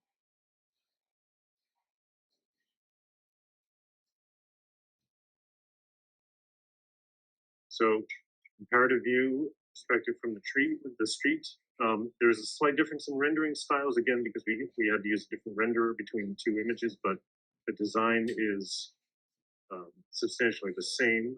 There's an attempt to make a building that has a sort of crenellated strategy that fits in with the Art Deco buildings of the historic district, using variegation, scale, and texture to break up the massing such that we have no surface greater than 30 feet, a crenellated top. This is not a sculptural statement building, as we've seen with some other buildings in the vicinity recently, but a background building. It's meant to recede into the skyline and fit into the historic district. We are still, and I'll zoom into the proposed, here you can see the preservation and restoration of the historic Paramount facade and marquee with some new retail signage for that tenant. The marquee will be an entrance into the retail space beyond. We have a slight change to the Market Street retail facade, just a change of proportion, but the treatment and the materials are the same. So if I zoom out, you can see the before and after. This was what was approved previously, and this is now what we are proposing. So just to quickly cycle through some of our other images, here you can see a detailed elevation of the new Market Street retail frontage next to the restored Paramount facade and marquee.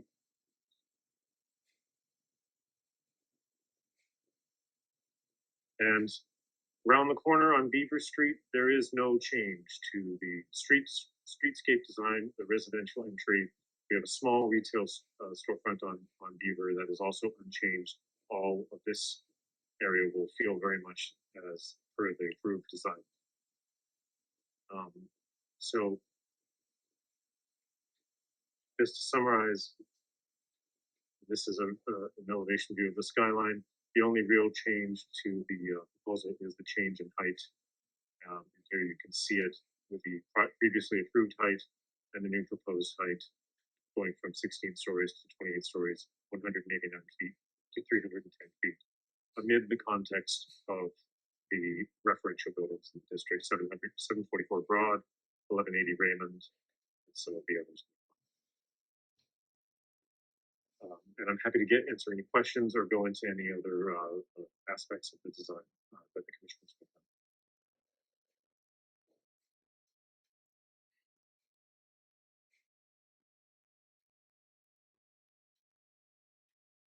I had one question, a curiosity really. As part of the restoration, will the marquee have the restored lighting? Will it be illuminated at night? Yes, there is new lighting proposed for the marquee, and there is the historic aspects of the existing marquee lighting signage will be restored, and there will be an opportunity for support. So it'll look like the way it was built in the 1910s. It won't just be like projector lights on it. It'll actually be light bulbs.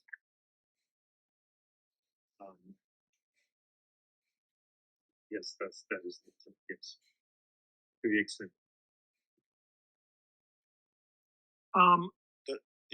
The lights underneath the canopy will be lit. Those are real lights, and the Paramount, the letters will also be restored. Now we have to use modern technologies, and there's a specialist. This is a specialty in and of itself. This is an art form, the marquee restoration. So we have a consultant who's dedicated just to the restoring,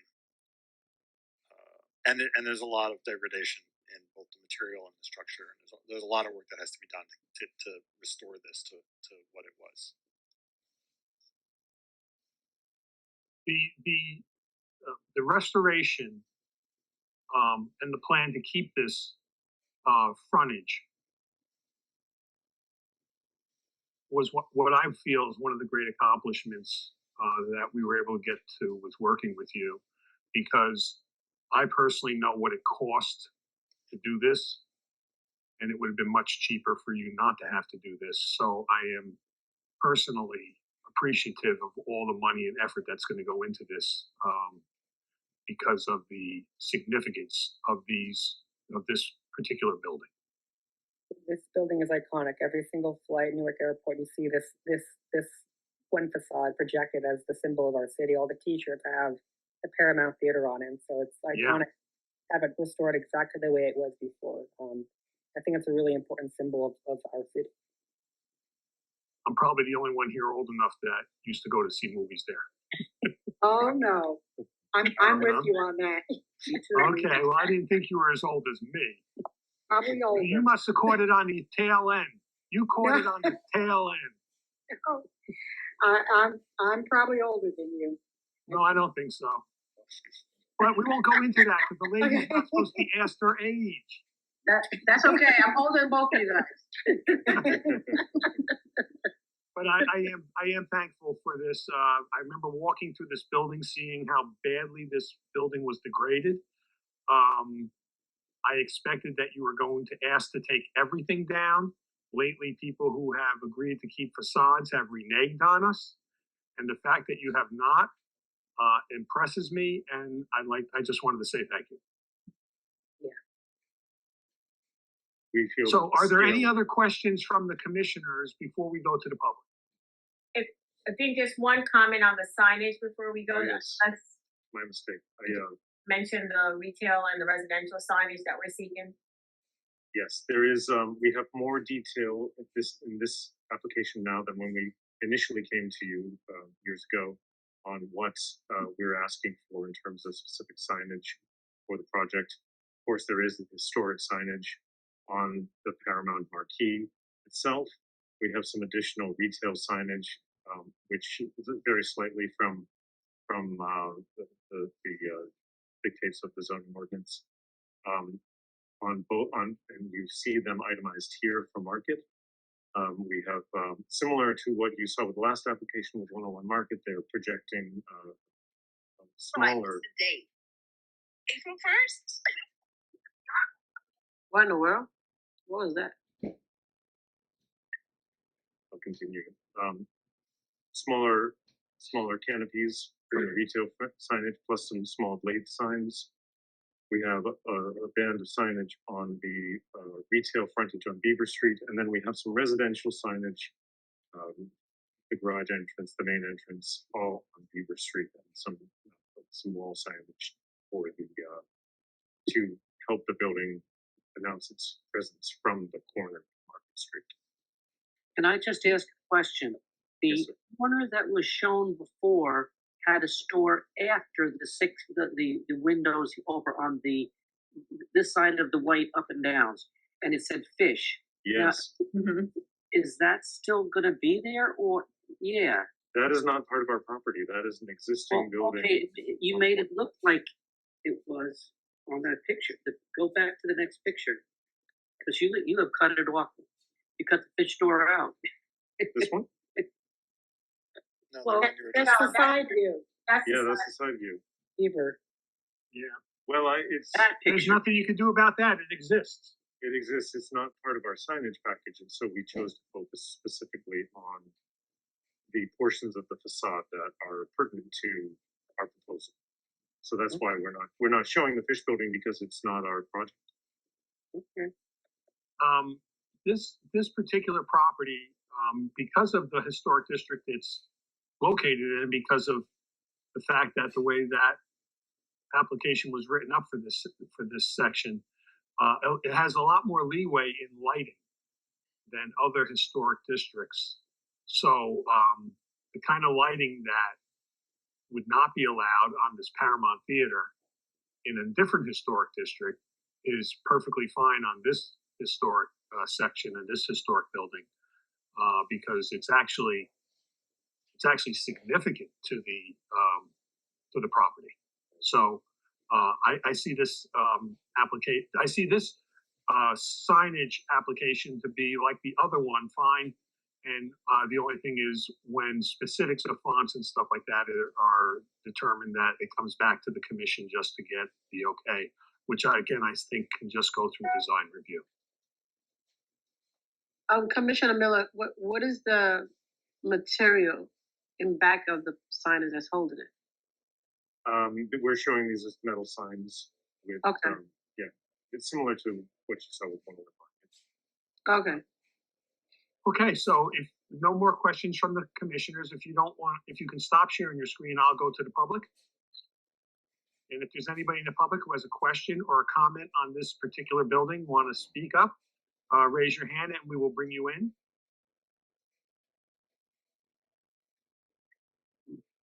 Okay, I'm seeing Lisa Thompson. I'm going to bring her in.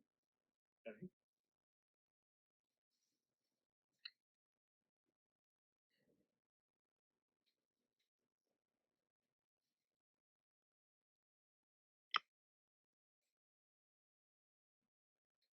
There are two raised hands, Mr. Partico. Okay, well, just bring in the first one and then we'll go to the second. And one is on the telephone.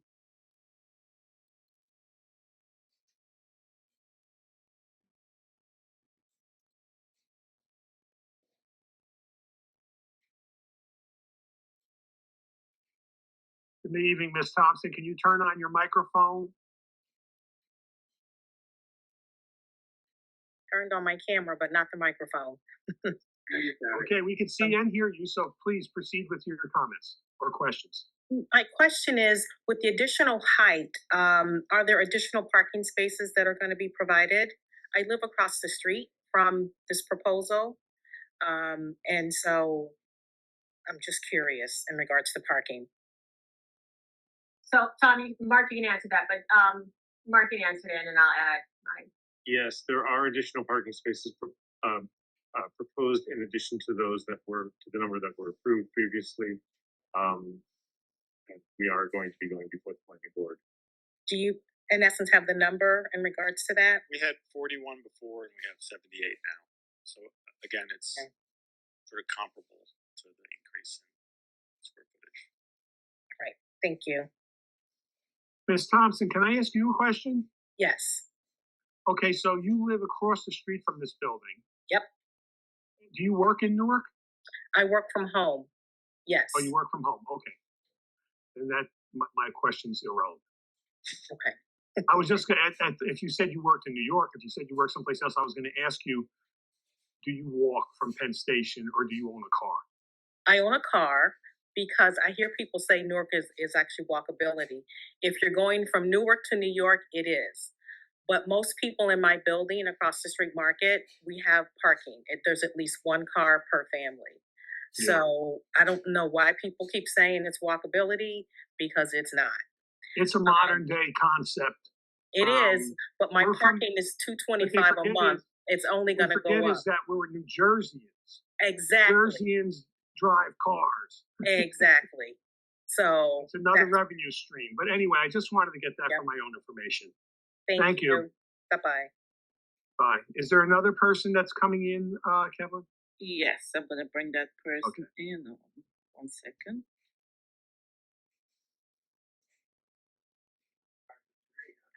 Hello. Hello. Hi. Do you have a camera that you can show us yourself? No, I'm not. This person's calling by phone. Okay, go ahead and ask your question, please. Yes, I live across the alley, across from Beaver Street. I live at 111 Mulberry Street, Renaissance Towers. Okay. And I just accidentally found the agenda online yesterday for this hearing. Mm-hmm. But my question is, how would we be able to find out in the future? There was no notice that I knew of. I just kind of found it by serendipity. Well, the list of items on our agenda are in the Star Ledger and the Jersey Journal, and they're also on the Newark website and also in the Office of City Planning. Okay. So you can look on any of those areas, you know, when you're trying to see what's going to be on our agenda. The meetings are held the same date and time every month, first Wednesday at 6 p.m. Right. No, it was just that it's, you know, it very much affects us, but no one in the building knew. I tried to put up a sign tonight to you know, to let people know. But my second question is, I gave testimony last week at the zoning board of adjustment, and I was told that. Excuse me, ma'am. Excuse me, ma'am. I really don't mean to interrupt you, but I had a feeling that you are thinking this is about a different building than it is, because you said that you live across the street at 111 Mulberry. Yes. This is very far from Mulberry. I'm happy to let you ask the question, but I just don't want you to. I just want to clarify that this property is on it's on Market Street, further down the street. No, I'm talking about the one on Beaver Street. Is that what your question you're asking for? Can we repeat the address for the lady so that we all know? A portion of the property is on Beaver Street, 12 Beaver Street, so she may be referring to the residential component, 12 Beaver Street. See, okay. It's application H24-042. Correct. Okay. Well, that's okay. It's just you said that you weren't right in front, and that threw me for a little bit because they're pretty far away. But okay, go ahead. I was told last week that there's no height restriction in historic districts. Is that true? So I believe I heard you on the zoning board application. So on this application, we're in the Living Downtown redevelopment plan. There is no height restriction, no height, no density. It is not limited. That other application is completely different. They had a height restriction, but this application, according to the redevelopment plan that it is, there is no height restriction. Obviously, it is in historic district, so we have to get the approval of the board. But in terms of an ordinance, there is no height limitation on our project. Yeah, that was a big surprise. It was hard for me to believe. Miss, if I can, what's your name? Can I ask? Oh, yeah. It's Geraldine Fenner McNulty. Geraldine, there's no height restrictions, but the Historic Commission can set limits on the heights of buildings based on how the applications were written to put those into historic context. So there are some restrictions that you might have heard on other buildings, and you know that can be spoken to if you want at another time. But the ordinance doesn't necessarily call for it, but the commission keeps a watch on that and tries to maintain the heights within a reasonable amount of what's allowed in the historic district. Does that answer your question? Yes. I'd like to add that I find the building very attractive. It's very handsome. It respects the context of the urban landscape around it. And they've made a real effort to, to present a good design, which I cannot say for the Newark Summit Tower, which I'm still in shock that it was approved. I mean, how that got through is unbelievable.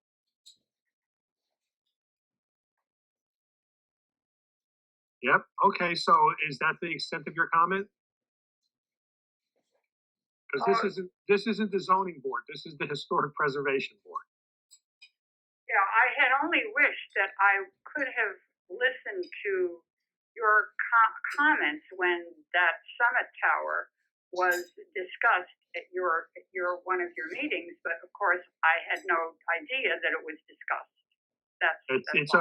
It's part of the public record. You can listen to it, and you know, you can go on the website to get further information of how to do that.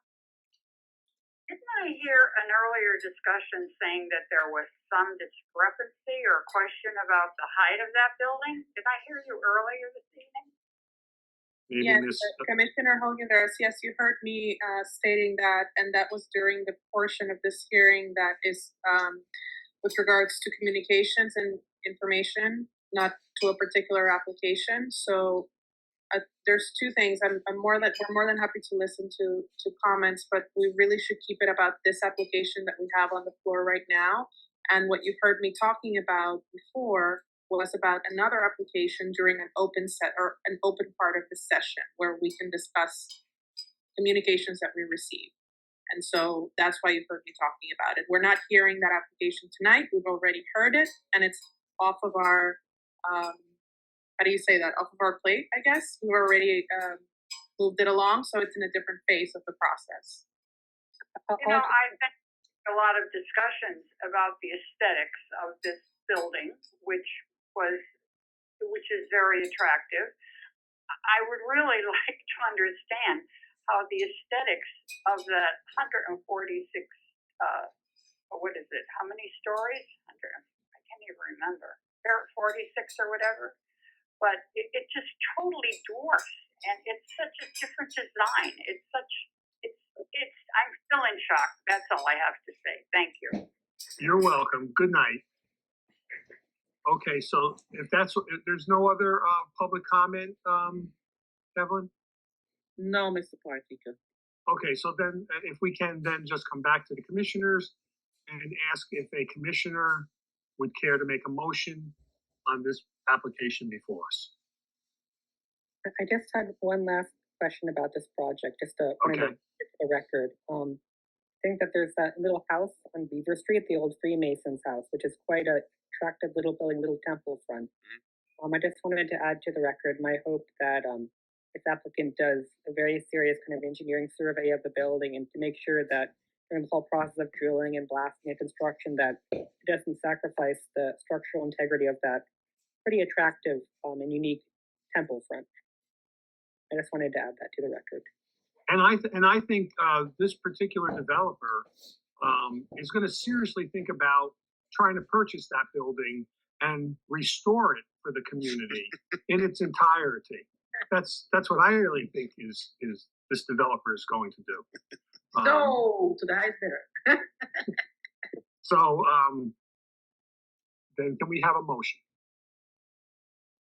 Somebody care to make a motion? Without that condition, hopefully. Oh, that was not a condition.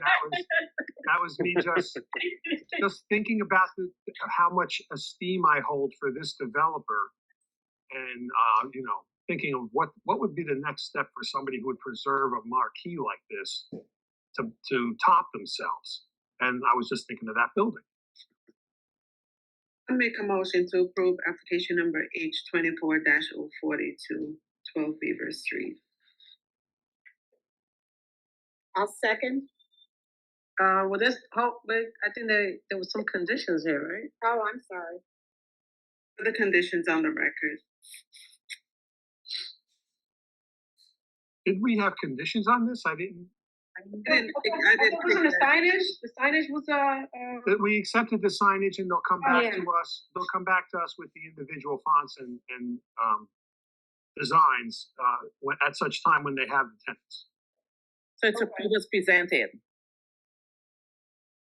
I'm sorry? It's approved as presented. Yes, approve as presented. And we need a second. Oh, Ms. Epps, you seconded. Yes, okay. Oh, yes, you did. Ms. Epps seconded, right? Yes. Yes, she did. So now it's up to you, Kathleen. Okay, motion made by Commissioner Combs Hollis, seconded by Commissioner Caldwell Epps. Commissioner Zhang? Commissioner Zhang? Yes. Commissioner Hogan-Veras? Yes. Commissioner Miller? yes. Commissioner Grosclose? Yes. Commissioner Caldwell Epps? Yes. Commissioner Combs Hollis? Yes. Chair Partika. Let me think about this. Yes. Motion carries, 7 in favor, 0 opposed. Very good. Congratulations, guys. Thank you again. And please send lots of photos over to Miss Taylor's office so she can put them in your file. Again, this is another important one to have photos of as we go through this because changes were made from the original application to this one. So the photos are going to be important. And thank you, everyone. Thank you for the comments and the input. We really appreciate it. Thank you. I wanted to say something. I just wanted to say it would be nice if you guys could have a look. I like that idea they had before about the little display about the nature and the history of the other building. It'll be nice, Marsha, if they can add that to on the Paramount about the history of the. Okay. Yeah, that would be nice to see. So at least people in the city can have some history background. There might be artifacts still left inside from the plaster mullions and details if it hasn't washed away. So all of that is coming after the motion in a second and the roll has been made. No, none of that's part of the conditions. It's all just we're just asking for something nice for them to do. Yeah, it's just suggestions, and a lot of times the developer hears those things and they do it. So, but of course, it has nothing to do with your approval. Thank you, gentlemen and ladies, and good luck with your project. Thank you for your time. Thanks, You have one more, right? I have one more, yes. 609, 633 Broad Street. She still thinks that I'm going to do her thing. Marsha, is Chris Westcott with you? Yes. Okay, I'm going to bring him in. Okay, the next application is 609-633 Broad Street, H24-049. If you're here for that, raise your hand. We'll bring you in.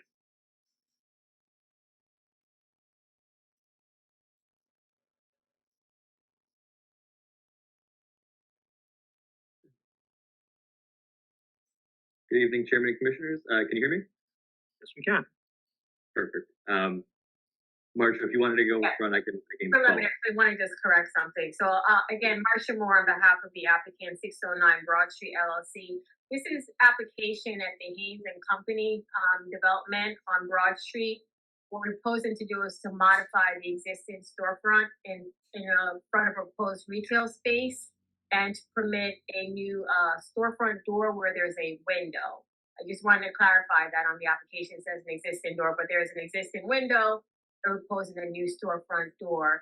I do have Chris Westcott, our architect from Ingles, that will be discussing the proposed modifications. So, Chris, if you want to present. Perfect. Good evening, everyone. I'm hoping to make this quick because I do too. Same. So I'm just going to pull up my screen and let me know when you can see it. We see it. Great. So this is the drawings as submitted to your board. No, we don't see it. Okay, now we see the drawings. Okay, great. So the drawings that submitted indicated right now we're on the Halsey Street side of the new construction portion of the Hayne & Co building. So the Halsey Street addition to that. As a reminder, that building portion connects to the existing building, and as part of the original design approval of the Haynes building, we have a signage package that was approved. That signage package includes signage at new door openings and the proposed signage at existing or at new storefronts as well. And so what we're proposing to do here is essentially changing out one section of storefront window to a new door location.